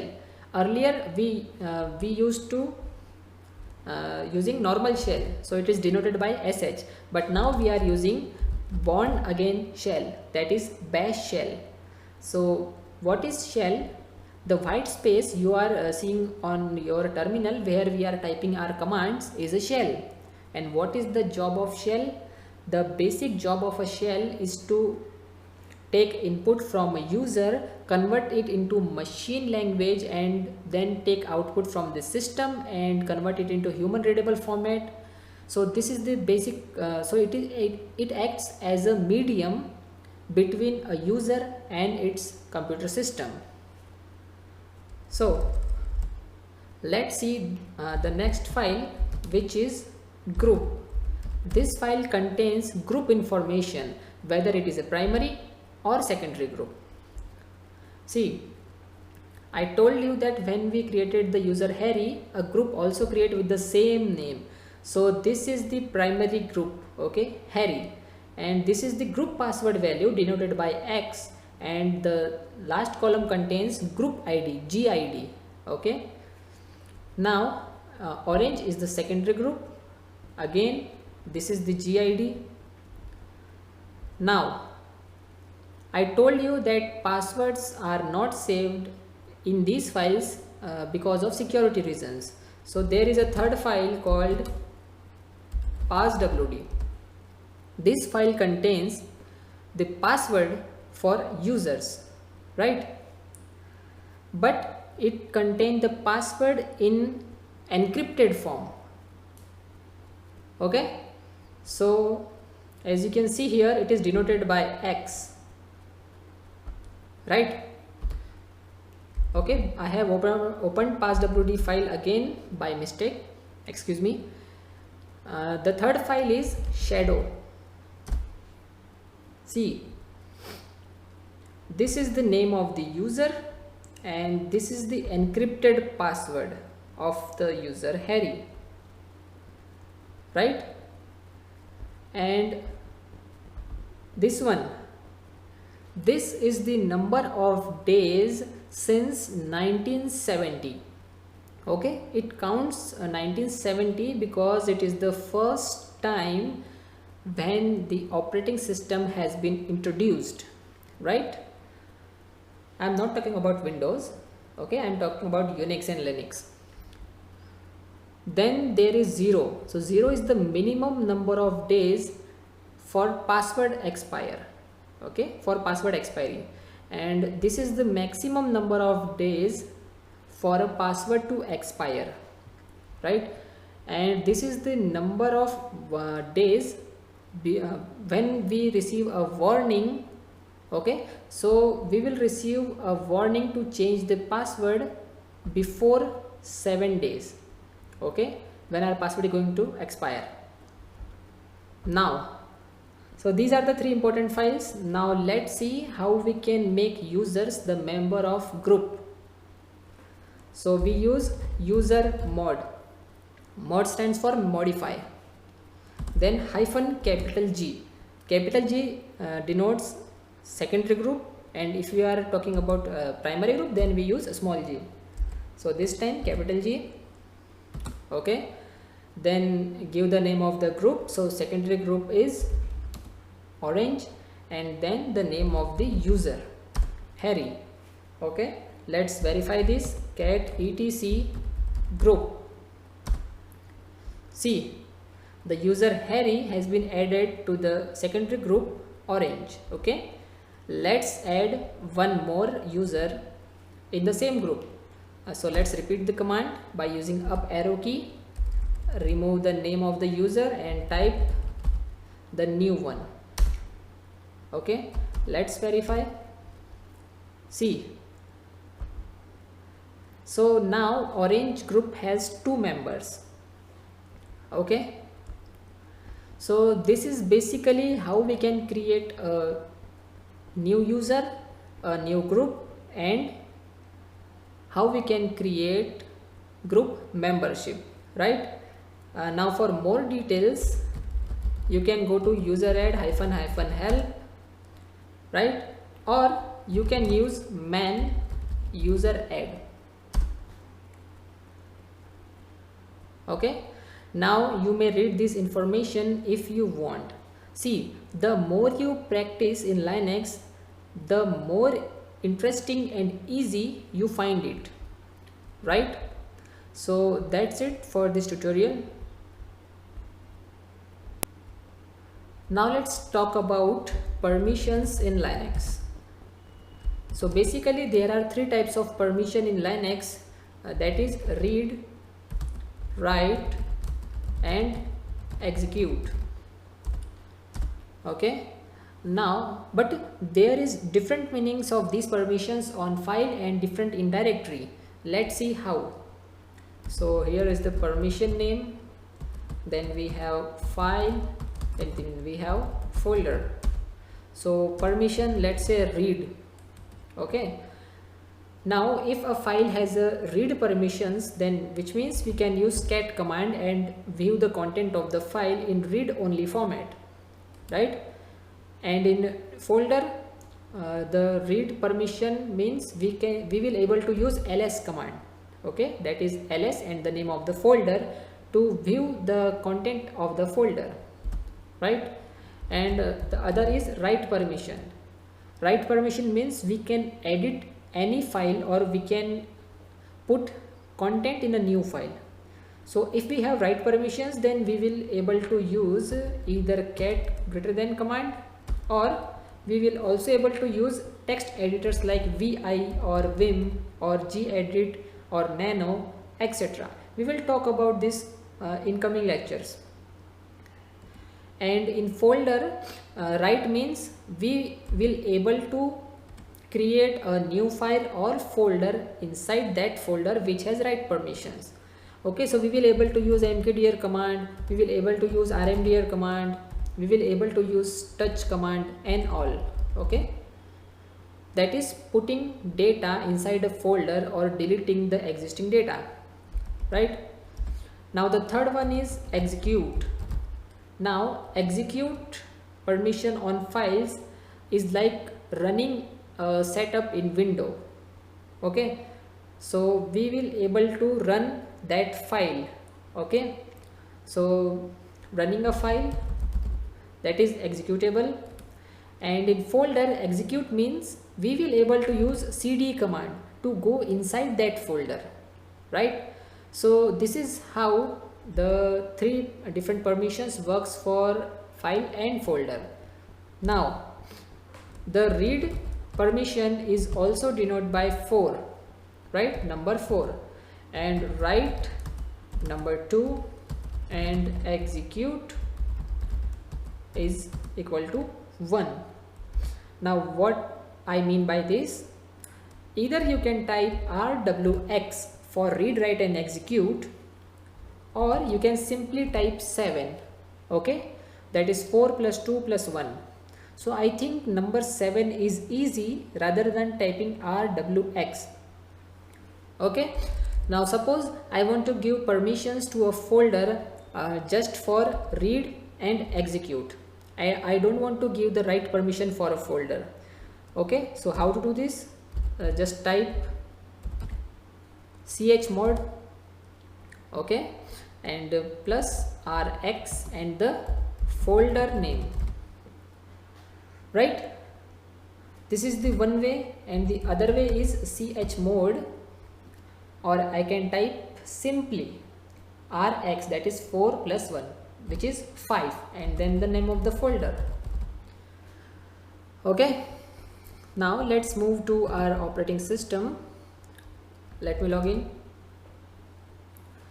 Now let's open the terminal. See, let me increase the font size. Okay, so LL. Now here I told you that the first character, if D, then it denotes the for directory, and if it is hyphen, then it means it's a file. Now you will see 9 characters here. Okay, these are 9 characters. Okay, that is rwx, next is r-x, and next is r-x. So these are the permissions. Okay, so you can assume it as a 3 different groups of permission, right? So the first group, that is rwx, These are the permissions for the owner of the folder. Okay, so root has created folder 1 and root has created folder sample. So the first group, that is RWX, are the permissions for the owner of the folder or file, which is root in this case. Okay, the second group, these are the permissions for the group owner. Okay, group owner of file or folder. So again I told you that we have a primary group. Okay, so this is the user owner and this is the group owner. So first group defines permission for the user owner and second group defines permission for the group owner, and the third group defines permission for rest of the users. Okay, all other users are have permissions in third group, right? So we have three different groups. Now if you want to assign permissions, then we have to type permission 9 times. Okay, let's see how. Suppose I want to give this sample folder full permissions for all the three groups. So chmod, either I can type rwx, rwx, rwx, then the folder name. Okay, and the other way is to write 777 and the name of the folder. Let's check permissions again. See, now we have all the permissions. Okay, I changed the permission for file student by mistake. Okay, so let's see. As I assigned full permissions to a file, its color has changed and it becomes green.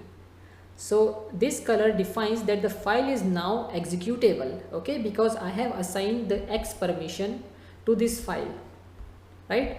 Now let's change student to sample. Now let's check the permissions. See, the background of this folder has been changed, which defines that this folder has all the required permissions, all the three permissions, right? Now by default in Linux, not a single file has executable permissions, right? I am talking in general. Generally no file has the execute permissions, which is okay as per the security perspective, right? So that by mistake if you download any malicious file, it won't be able to execute on its own, right? So this is how you can change the permissions for file and folders in Linux. Okay, This is how your Linux directory structure looks like. Let's see how you can use them. Everything is begin in your system is by this directory. This root folder contains all your hard drives and USB drives and other folders. You cannot go above this directory. This directory is represented by slash. Well, it is little difficult for Windows user because there is no hard drive like C drive, D drive, E drive, etc. Instead, you will find all the matter in Linux is stored in folders. But don't worry, after watching this tutorial, you will find how useful this directory structure is. First, we will see slash bin folder, which contains binaries. Files here are not in text format, which makes system to execute them faster. It contains programs that are essential for a system to boot and run. If you destroy this folder, your system fails to boot and run. You cannot open and read the contents of these programs. Then there is slash boot folder. As the name suggests, this folder needs to boot your system. This folder contains the Linux kernel, initial RAM disk image, and grub. Grub is a bootloader in Linux. And then there is slash dev folder. As you know, everything is a file, and this folder contains files for all devices. If you have used Linux earlier, you may remember that when you mount a hard drive, you can use a name like slash dev slash sda1, and sda is the name of first hard drive which your kernel recognized, and it is located in the dev folder. And once a disk is mounted, you see it as a folder. The /etc folder contains all the configuration files and some shell scripts that are executed during the system boot. All files here are text files, so they are human readable. /home directory contains the home folder for each user in the Linux system.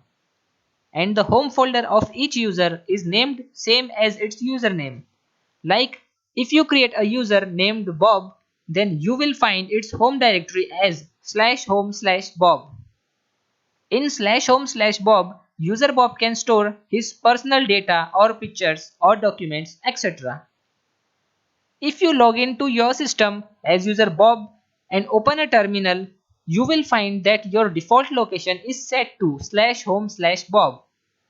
Then there is /lib directory. Lib stands for libraries. These libraries are used by programs situated in /bin directory.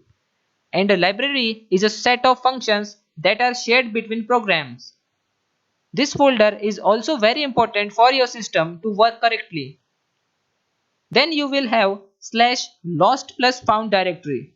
You will find it if you will have ext4 file system. It is used in case of data recovery. Then we have /media. It is used for auto mounting of removable media. For example, if you plugged in your USB drive or CD drive, it will be automatically mounted in /media. Then there is /mnt. It is same as /media, but it is used for manual mounting instead of auto mounting. /opt is for optional software and it is not essential. /proc is maintained by Linux kernel. Usually a user cannot touch anything in this folder. It is used by kernel to run different processes. /root is the home directory of root user. Don't get confused with / directory. / and /root are two different things. / is parental directory for all these directories and /root is the home directory of a user root. If you are working as root, then /root is set to your default directory. /run is a temporary file system and is recently introduced. /sbin is similar to /bin directory, which contains system binaries, but they are to be run by super user, that is your root. /srv contains service files installed on your system. For example, if you install a web server, it will be located in this folder. /temp is used by programs to store temporary files. This directory usually cleaned on reboot. /usr is probably the largest folder after /home folder. It contains all programs used by a regular user, and /var contains variable files. These files are not static and are constantly changes. For example, log files, which are situated under /var folder. Well, log files is a file that records all events happening in your system while it is running. I hope this directory structure is now clear to you. Now let's see how we can create partitions in Linux. So the first command is fdisk -l. So we have only one hard disk, which is /dev/sda. /dev stands for device. See guys, in the previous video I have explained the directory structure for Linux. Actually it is a 2-year-old video, but don't worry, the directory structure is same, so there might not be any problem. Now we have only one hard disk of 8 GB, right? Now let's see how you can read this report or this result. So this is the size of the hard disk, okay, size in bytes. And in Linux the hard disk is divided into sectors. So one sector is equal to 512 bytes. Okay, now we have there is no space in this hard disk to create a new partition. And how do I know that? See, these are the total number of sectors. Okay, 16777. Match these numbers with this one, that is the end sector of last partition. Okay, both are same, so it means there is no space in this hard disk. So we have to add a new hard disk for this purpose. So first of all, let's close the virtual machine, I mean power off the virtual machine. Okay, select power off and then come to VirtualBox dashboard. Okay, go to settings, go to storage, and here select this one, SATA. It says add a new hard disk, create a new, next, again next. Okay, let's reduce this to 5 GB and click on create. Okay, now let's start our virtual machine again. Now we have our login screen. As I want to log in from root user, so I have to click on not listed, root, and the password, which is 123.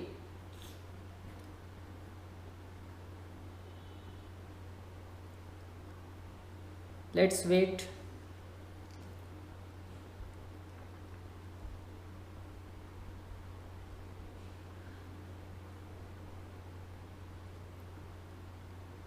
Now if we run fdisk-l command again, we will able to see two different hard disks there, right?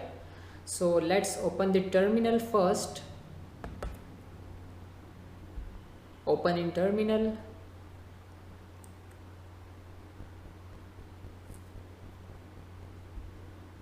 Now let's run fdisk-l. Okay, let me increase the font size.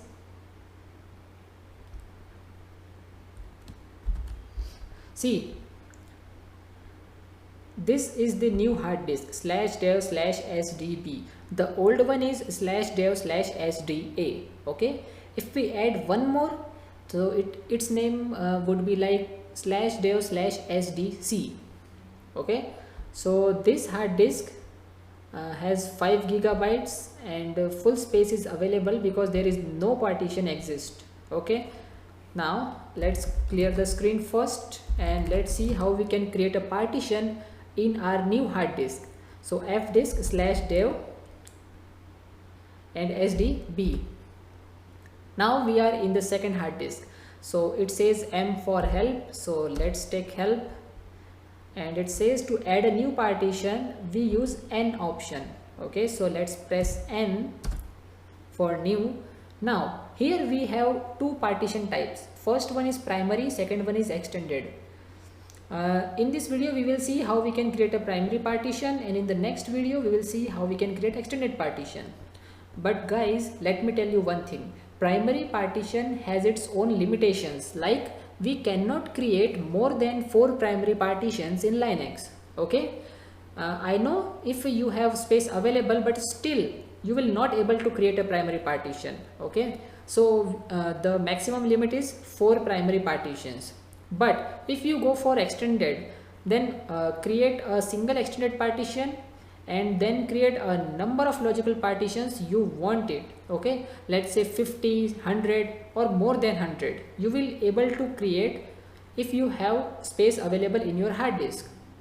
So it is recommended to use extended partitions always, right? But for now I want you to know how to create both of these. Okay, so let's continue with primary partition. Let's type P and hit enter. Now it says partition number. By default it's picking the first one. Okay, so leave it default and click enter. Here it says first sector. Remember to press enter each time you will see first sector, right? Because a system will by default detect the available first sector. Okay, so there is no need to type in manually. Simply press enter. Now in the last sector always mention the size. Okay, so let's say we want to create a partition of size 100 MB. So plus 100 capital M. Capital M stands for MB, and if you want to create 100 GB partition, then replace capital M with capital G. Now hit enter. Now type P for print to verify whether partition is created or not. So see, we have a new partition SDB1. Okay, here you can see the by default system ID, which is 83. Okay, so 83 is the by default ID assigned to a partition in Linux system. We will going to change this, but for now leave it to default. Now to save and exit, simply type W. Okay, W to write. Okay, now the first command after creating a partition would be part probe, right? This command is important because it will tell our kernel that a new partition has been mounted in your system. Okay, so you have two different options. Either you can run this command, that is part probe, and hit enter. Okay, or you can reboot your system. So you have two options, either use part probe or go for reboot. I think part probe is the easy one, right? Now after creating a new partition, you must format it. Okay, so let's see how we can format this new partition. See, formatting a partition means assigning a file system to the new partition. So mkfs stands for make file system. There are various file systems available in Linux. To know all of them, simply use tab key twice. See, there are a number of file systems available, but for now I am going to use ext4. Okay, the latest one is xfs, right? And if you want to use this partition to sharing between Windows and Linux both, then use fat file system. Okay, that is file allocation table, but for now I am using ext4, and then the path of the new partition. Okay, dev sdb1.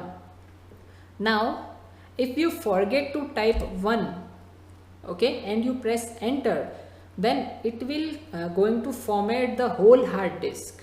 Okay, so remember to give full name. Enter. Done. Now in Linux, whenever you want to use a partition or you want to save data, you must mount that partition in a folder. Okay, so folder act as an access point for that partition. So let's create a folder, let's say new partition. Okay, so we have created a folder on desktop, right? Okay, so the location of this folder would be /root/desktop/new partition. Now to make this partition permanent, okay, to mount this partition permanently, we have to enter this information in a file fstab. Fstab stands for file system tables. So if you want to mount any partition permanently, you must fill entries of that partition in this file. Okay, now see, I haven't told you about Vim. Okay, so Vim is a text editor in Linux. Okay, let's say we want to create a new file or edit an existing file. In both the cases we will use Vim command. So let's say Vim new file, enter. Now if you type anything, it will not going to print in this file. Why? Because right now we are in the command mode. To enter into the insert mode, simply press I from keyboard. I for insert. Okay, so simply press I to go into the insert mode. See, below here the mode has been changed to insert. Now type any data. Okay, now to save this file, you have to use escape, then colon WQ. WQ for write and quit, that is save and exit. Okay, and then exclamation mark. for forcefully. Okay, so save and exit forcefully. See the command at the bottom of the page, right? I have used escape to go back into command mode, right? And then I have typed write and quit. Hit enter. Now let's check the file matter. Okay, new file. See, so this is how you can use Vim text editor. Vim stands for VI improved. In the earlier versions of Linux, that is in version 6, we will be using VI. Okay, but now it's changed to Vim. Now let's say you want to edit a file. So Vim new file. Okay, press I.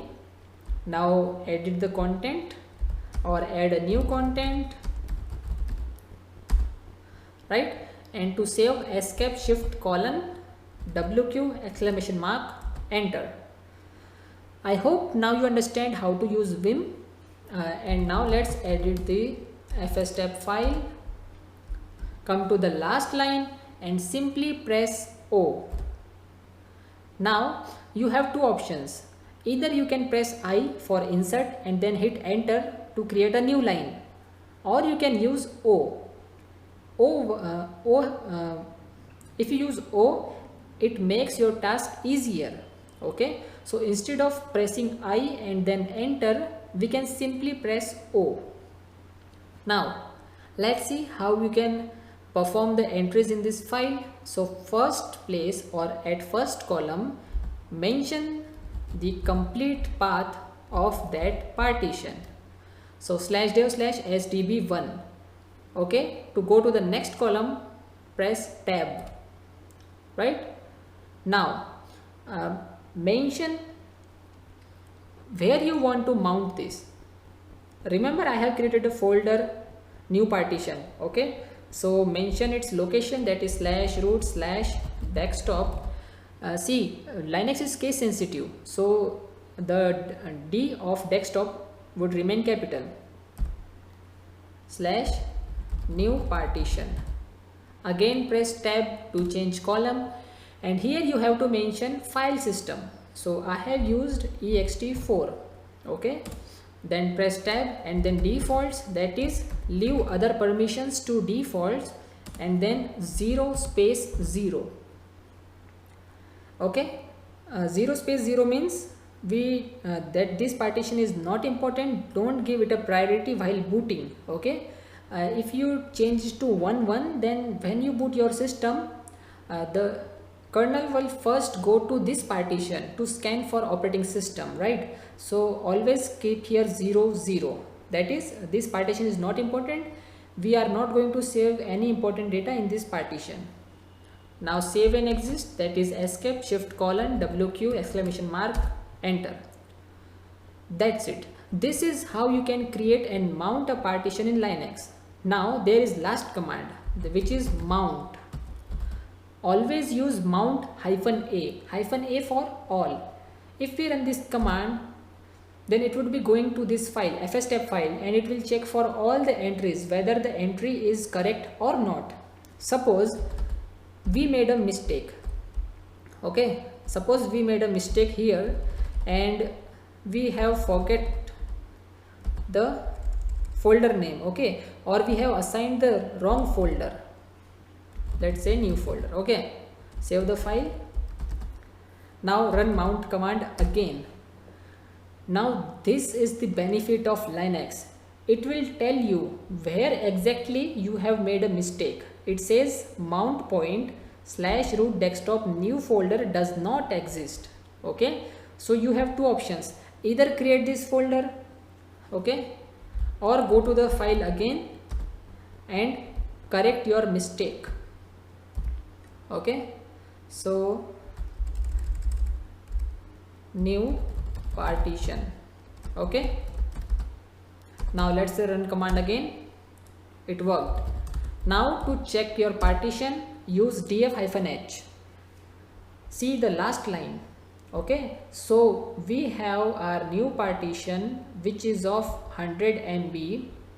This is the used space, this is available space, and this is the mount point.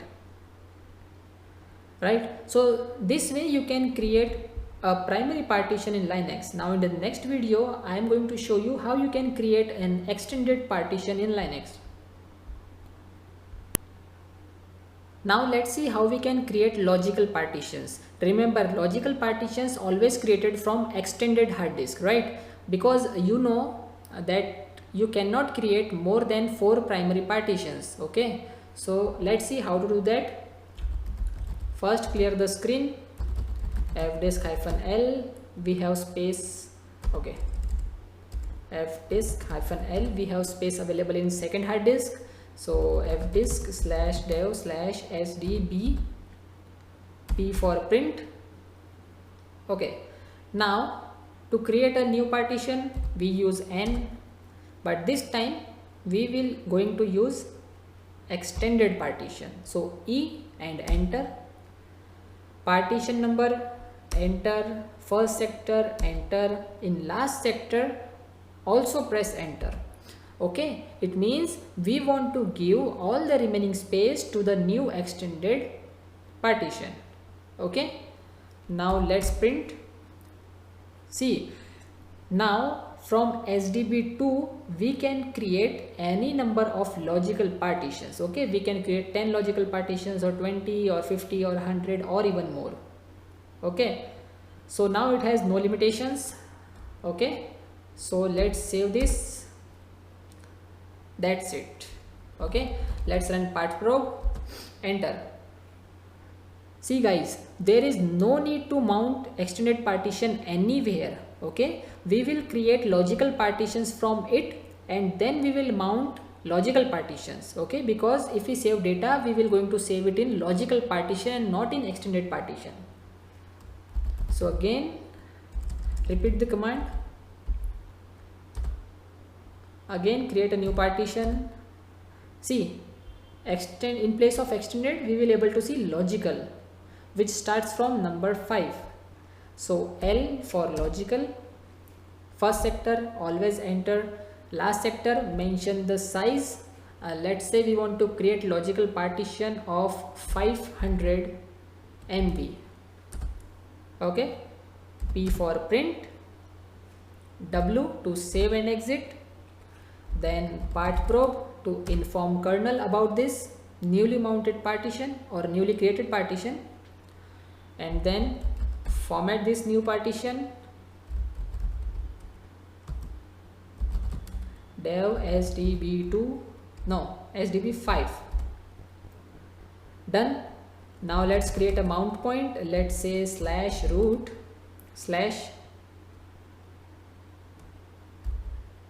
sdb5. Now perform an entry in file system table, fs tab for file system table, press O /dev/sdb5, then /root/sdb5 ext4, again defaults 0 space 0, save and exit forcefully, mount -a and then df-h.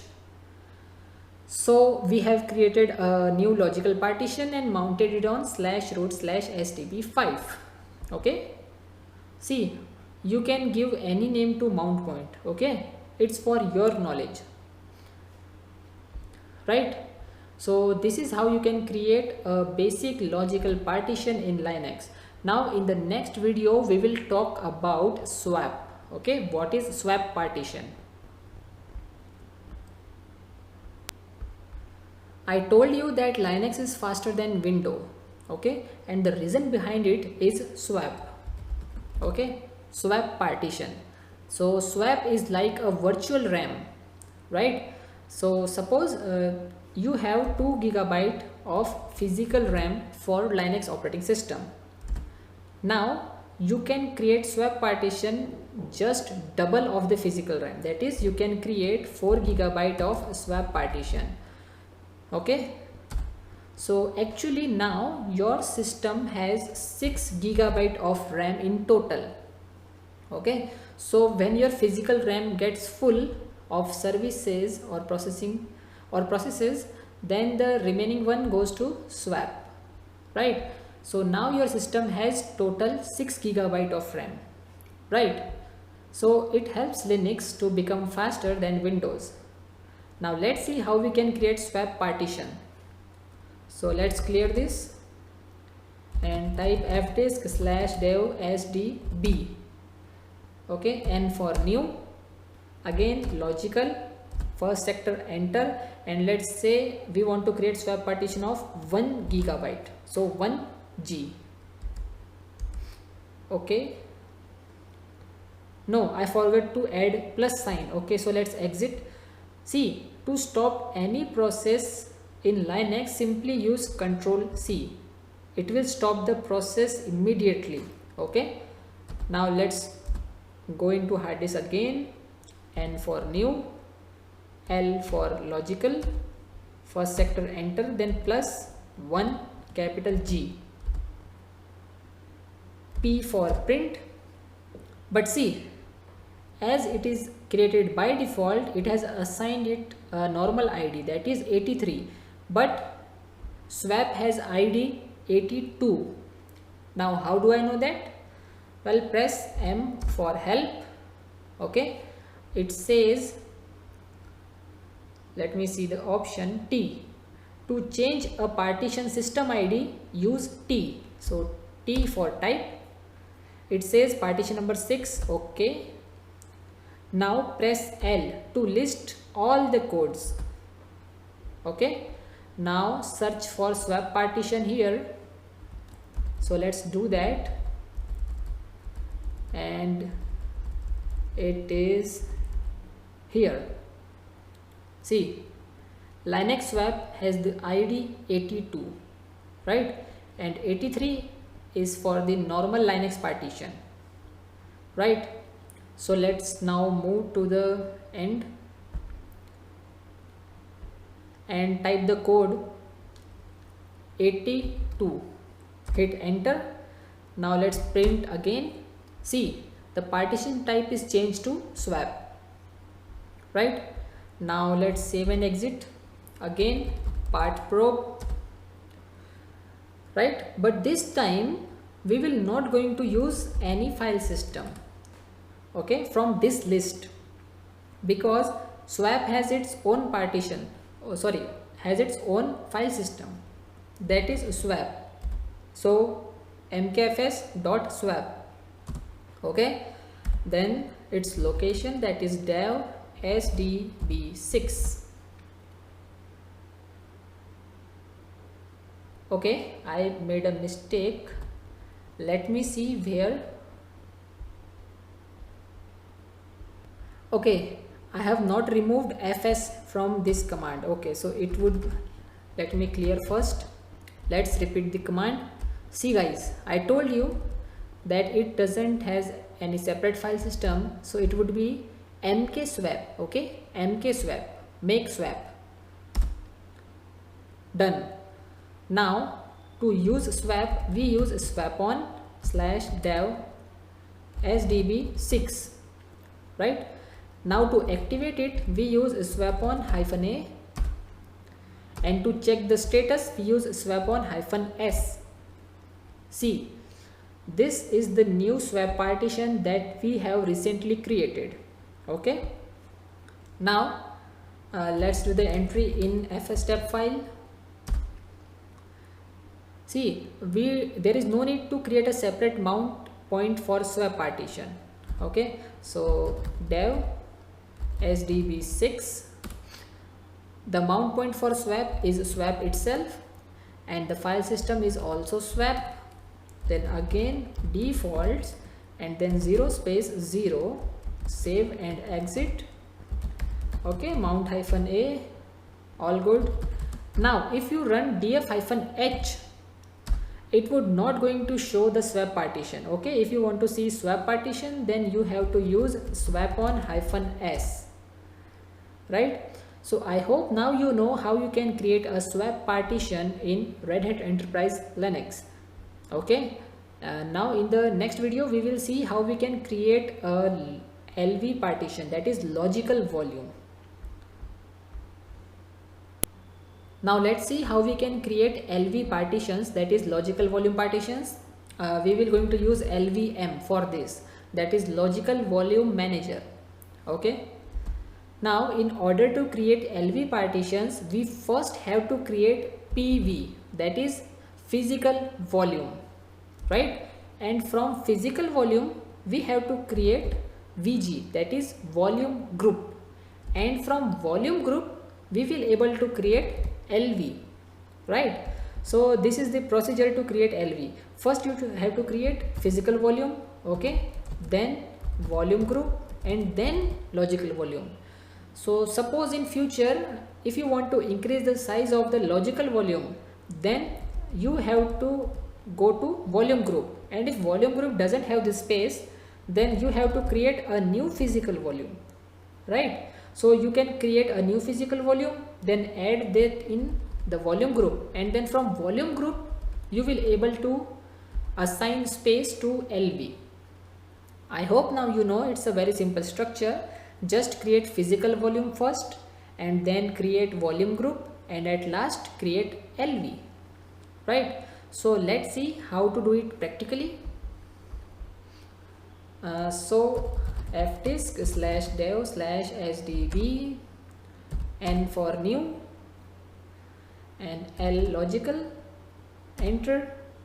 Let's create 200 MB, right? Let's change it type, okay, and this time we will going to use 8E, okay. If you want to see why, then press L and search for 8E. So let's see where is 8E. Here it is. 8E is the code for Linux LVM, right? So let's type 8E and hit enter, and now let's print. So the type has been changed, okay. Save and exit. Part Pro. See guys, this time if you want to format a partition, then we will going to format LV partition, okay. But I told you that to create LV we must have volume group, and to create volume group we must have physical volume. So let's create physical volume first. So command is very simple, pv create, okay. Then the location that is SDB7, right? It says physical volume successfully created. If you want to check, then use PV display, okay. PV create and PV display. Now VG create to create a volume group, then assign it name, let's say my VG, and then again dev SDB7, right? To check volume group, again VG display. See guys, the command are very simple. To create physical volume, PV create. To display, PV display. To create volume group, we use VG create, and to display we use VG display, okay. Now it's time to create LV. So again LV create, but this time we use -L to assign space, okay. Let's say we want to create LV of size 100 MB, okay. -N is for name, so give LV a name, let's say my LV, okay. And at the last mention the name of volume group, that is my VG. It says logical volume my LV created. To check, LV display, right? Now it is important to note the name of LV, okay, the total path of LV, which is this /dev /myvg/mylv. And why it is important? Because now we are going to format this partition, so we have to enter this path, the path of LV, okay. So it is /dev mylv, myvg mylv, right? So we have to format this one, okay. We are not going to format volume group or any physical volume. Now the same procedure, let's create a folder, let's say mkdir slash lvm. Okay, let's enter this information in file system table o. Now mention the path of lv here, so myvg slash mylv, then slash lvm, that is our mount point, then ext4 our file system, then permissions, defaults, and 0 space 0, right? And then mount hyphen a and df hyphen h, that's it. Okay, so I hope now you know how you can create a logical volume in Linux. See guys, I taught you already how to create primary partition in Linux. Okay, how to create extended partition, that is extended partition is important in order to create logical partitions. Okay, so we have created swap, then we have created lv. Okay, so these are the basic partitions or partition types in Linux. There are some more as well, but I am not teaching here Linux in advanced mode. Okay, I am trying you to get familiar with Linux. So my aim is to teach you just the basic commands of Linux and basic permissions and basic users and groups and directory structure and partitions and other. Okay, we will learning this for the purpose of cyber security, right? In order to become a cyber security expert, it is must that you have the knowledge of Linux operating system, right? So I think this much of information is sufficient for you, but still I want to show you some important informations like breaking password of root user in Linux. So in the next video I will teach you how you can break password of root user in Linux, right?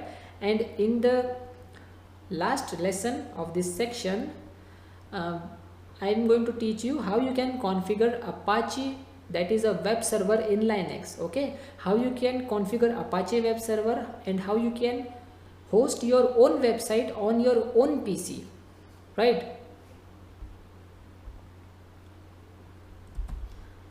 So that's it for now.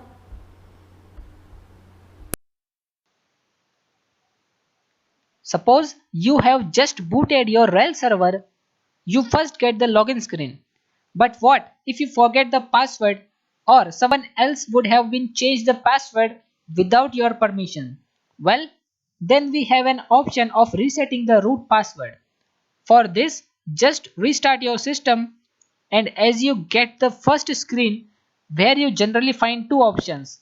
First one is selected by default and the other is rescue mode. Press up arrow key to stop system loading and then press E to edit.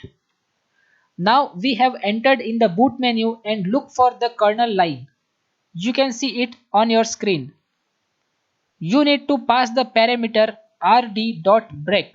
Rd stands for RAM disk and .break will tell the system to stop at a particular location in the init RAM FS. Basically, it will bring you into a system where all the supporting modules are available. But no file systems have been mounted yet. So, it allows you to get in even before the point where you get in if you are entering in an emergency target level. Now press Ctrl X to boot your system.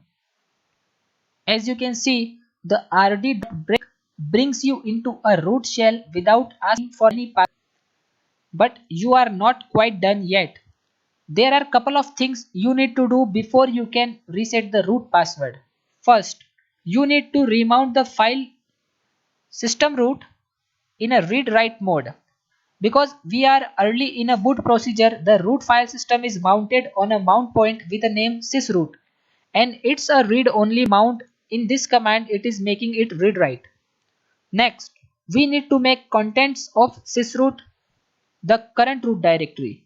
And you do that by using chroot. And at this point, you can set the new password.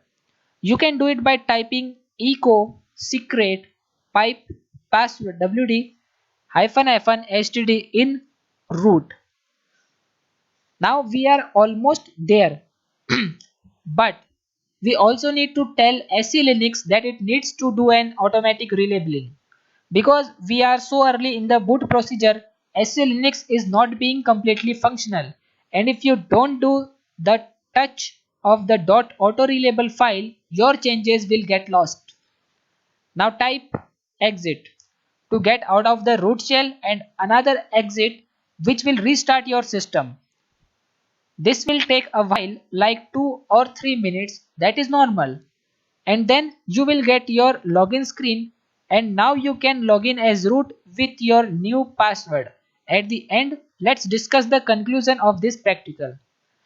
First, you have entered in the grub menu while booting, then find the line that starts with Linux 16/VM Linux and add rd.break at the end of the line.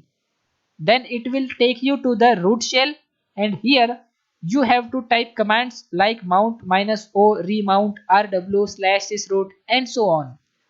I hope by the time you know that how to reset the password for user root, and that's it.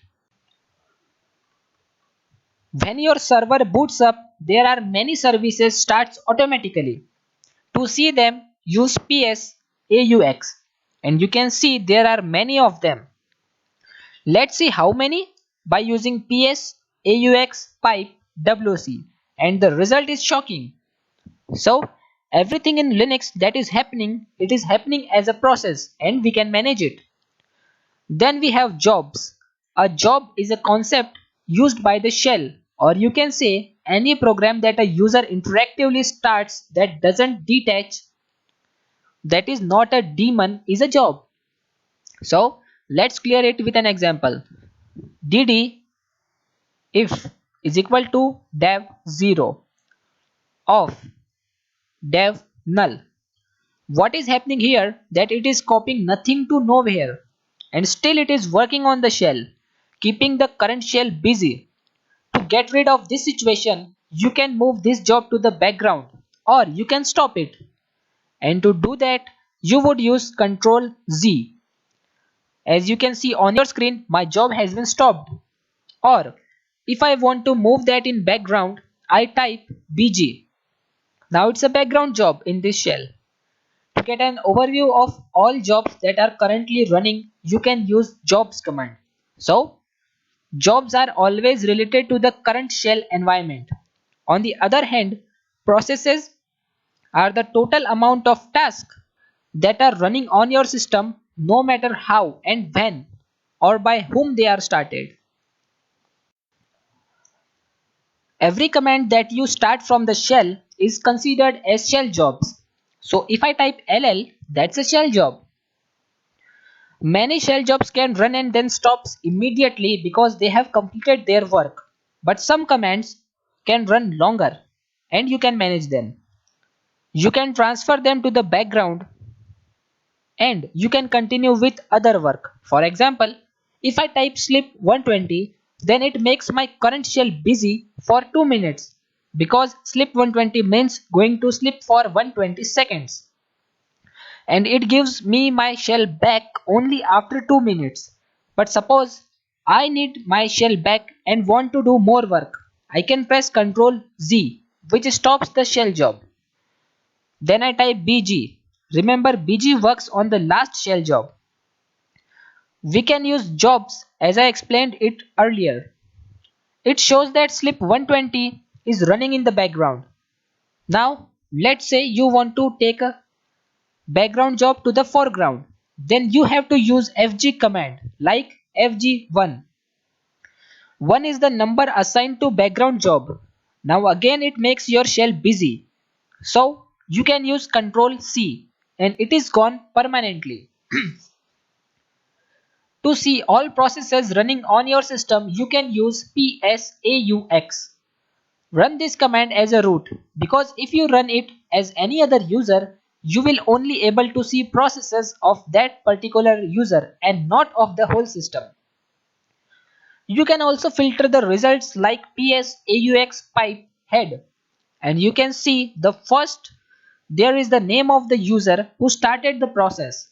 Next, every process has unique identification number, and that is PID. Like number 1 is the system D process, which is first started by the kernel, and it will take care of all other processes. Then we have amount of CPU usage and the amount of memory usage of this process. And then we have some information about memory usage, because Linux processes may use two kinds of memory. First is virtual memory size, represented by VSZ, and the second is resident memory size, represented by RSS. RSS is the memory that is allocated by RAM, which the system D is using now, and virtual memory is reserved by system D, but it actually not allocated in RAM. Next, there is TTY, which is a terminal that a process is running on. It shows question mark for background processes. Next, we have current status of processes. In this example, most of the processes are in sleep mode and is indicated by S. Then we have the start time. Then we have the total amount of time that a process has been running. And at last, we have the associated command. Among all these information, PID is the most important because we use PID for process management.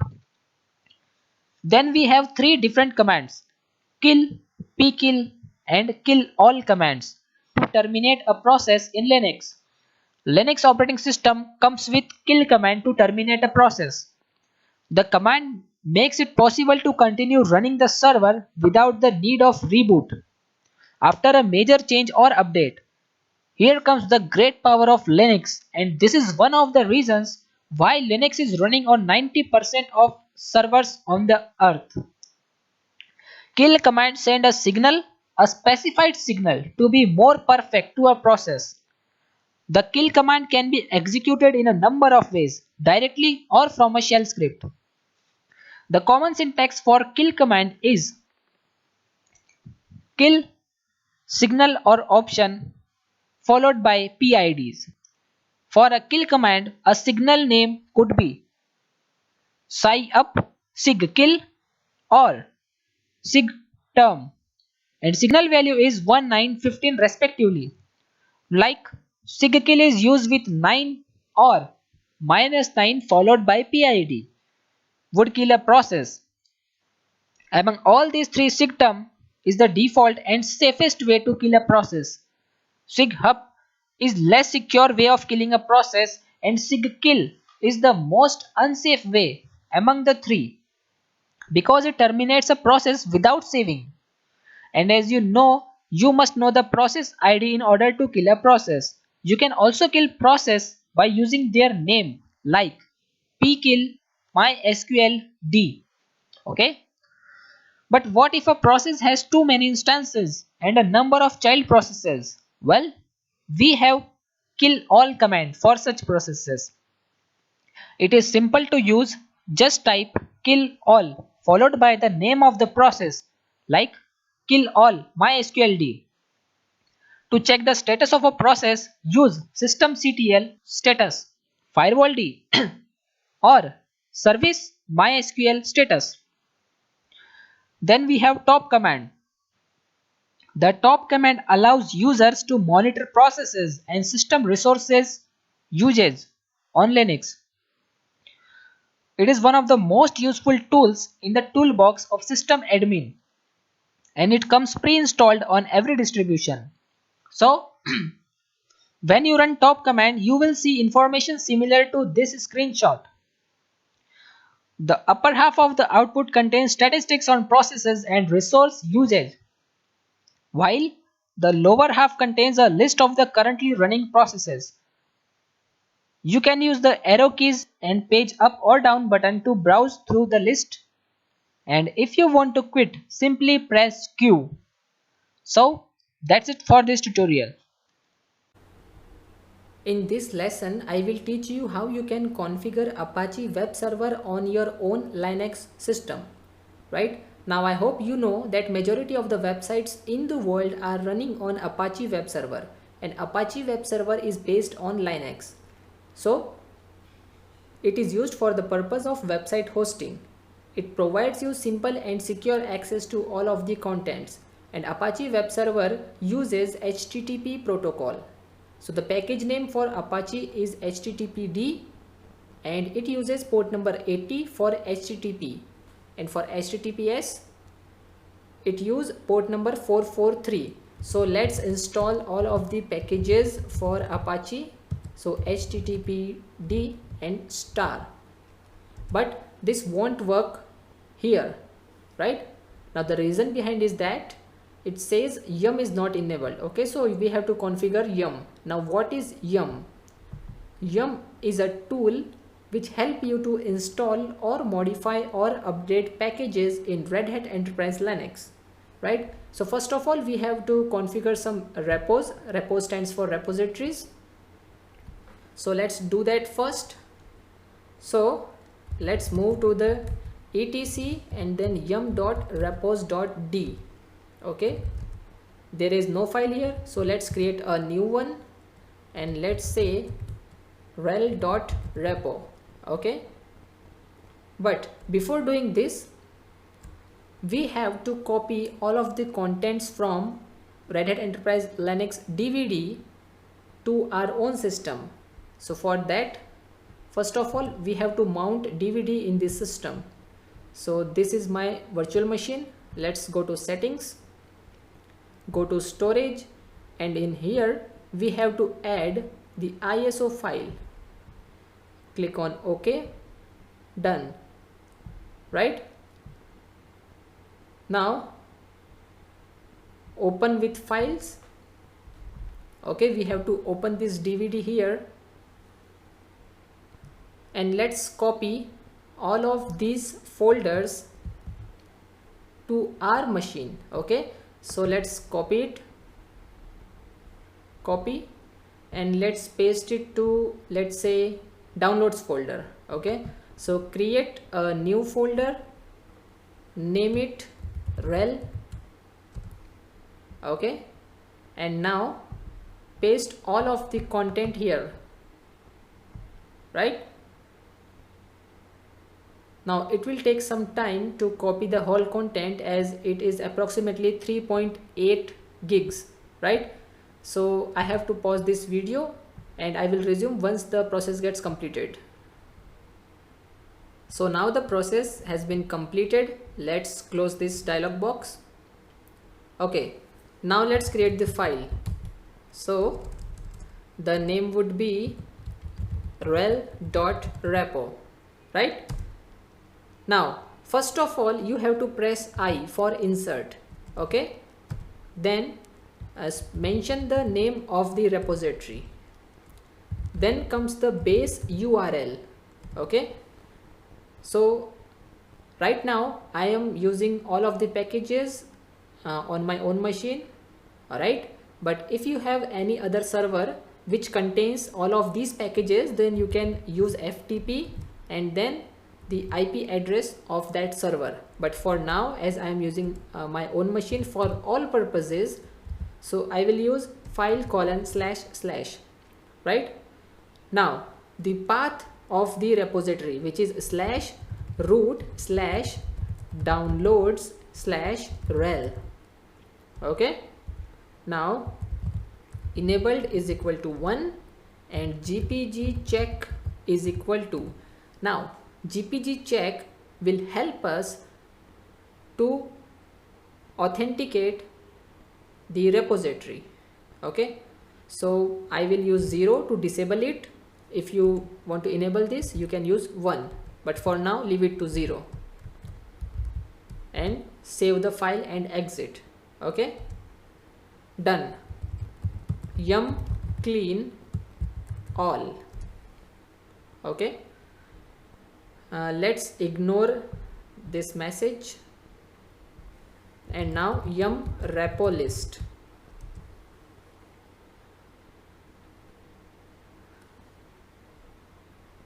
Okay, so it's working now, right? Now First of all, we have to install a package called as vsftpd, right? After configuring yum, you have to install this package, and then after completing this package, we will install httpd, okay, which is the package for Apache web server. So I will explain the further steps in the next video. So installation has been completed for vsftpd. Now vsftpd stands for Very Secure FTP Daemon, and it comes under general public license. Actually, it is an FTP server for Linux operating system. Okay, so let's install our Apache packages. So yum-y install httpd and star. Okay, star means include all of the packages, and yum would help you to install all of the dependencies and other libraries which is required. Okay, so it will take some time, so let's pause the video. So the installation has been completed, and now let's start the service. So systemctl, which means system controller, start httpd. Okay, and now let's enable the service. Now what's the difference between start and enable? See, if you start any service and whenever you reboot the system or you start the system again, the service won't work. So to make it permanent, we use enable. Okay, done. Now we have to allow this service in firewall rules. Okay, so we have to add a new firewall rule regarding this service. Otherwise, firewall stop this service from working properly. So let's use firewall -cmd -permanent, okay, -add -service is equal to http.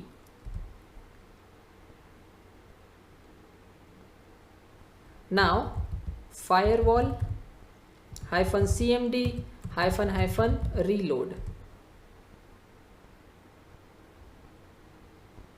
Done.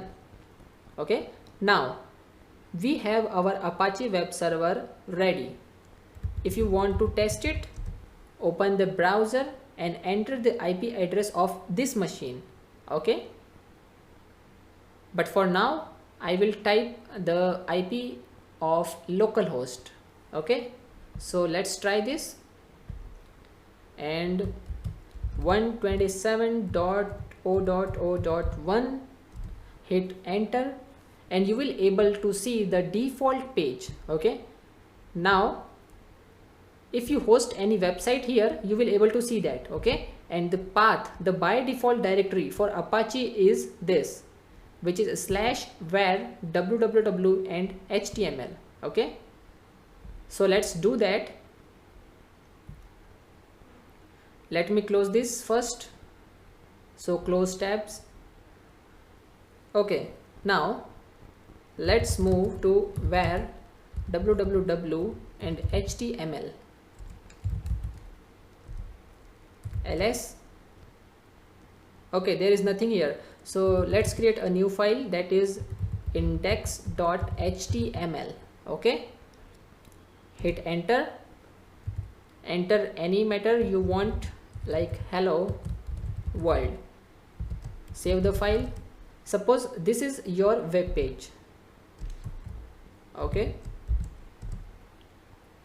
so let's again open the browser and try the same thing again. Okay, so 127.1, see. Okay, so this is your website, right? So you can create new pages, or you can paste already created web pages here in var www html. So I hope now you know how you can configure Apache web server on your own machine.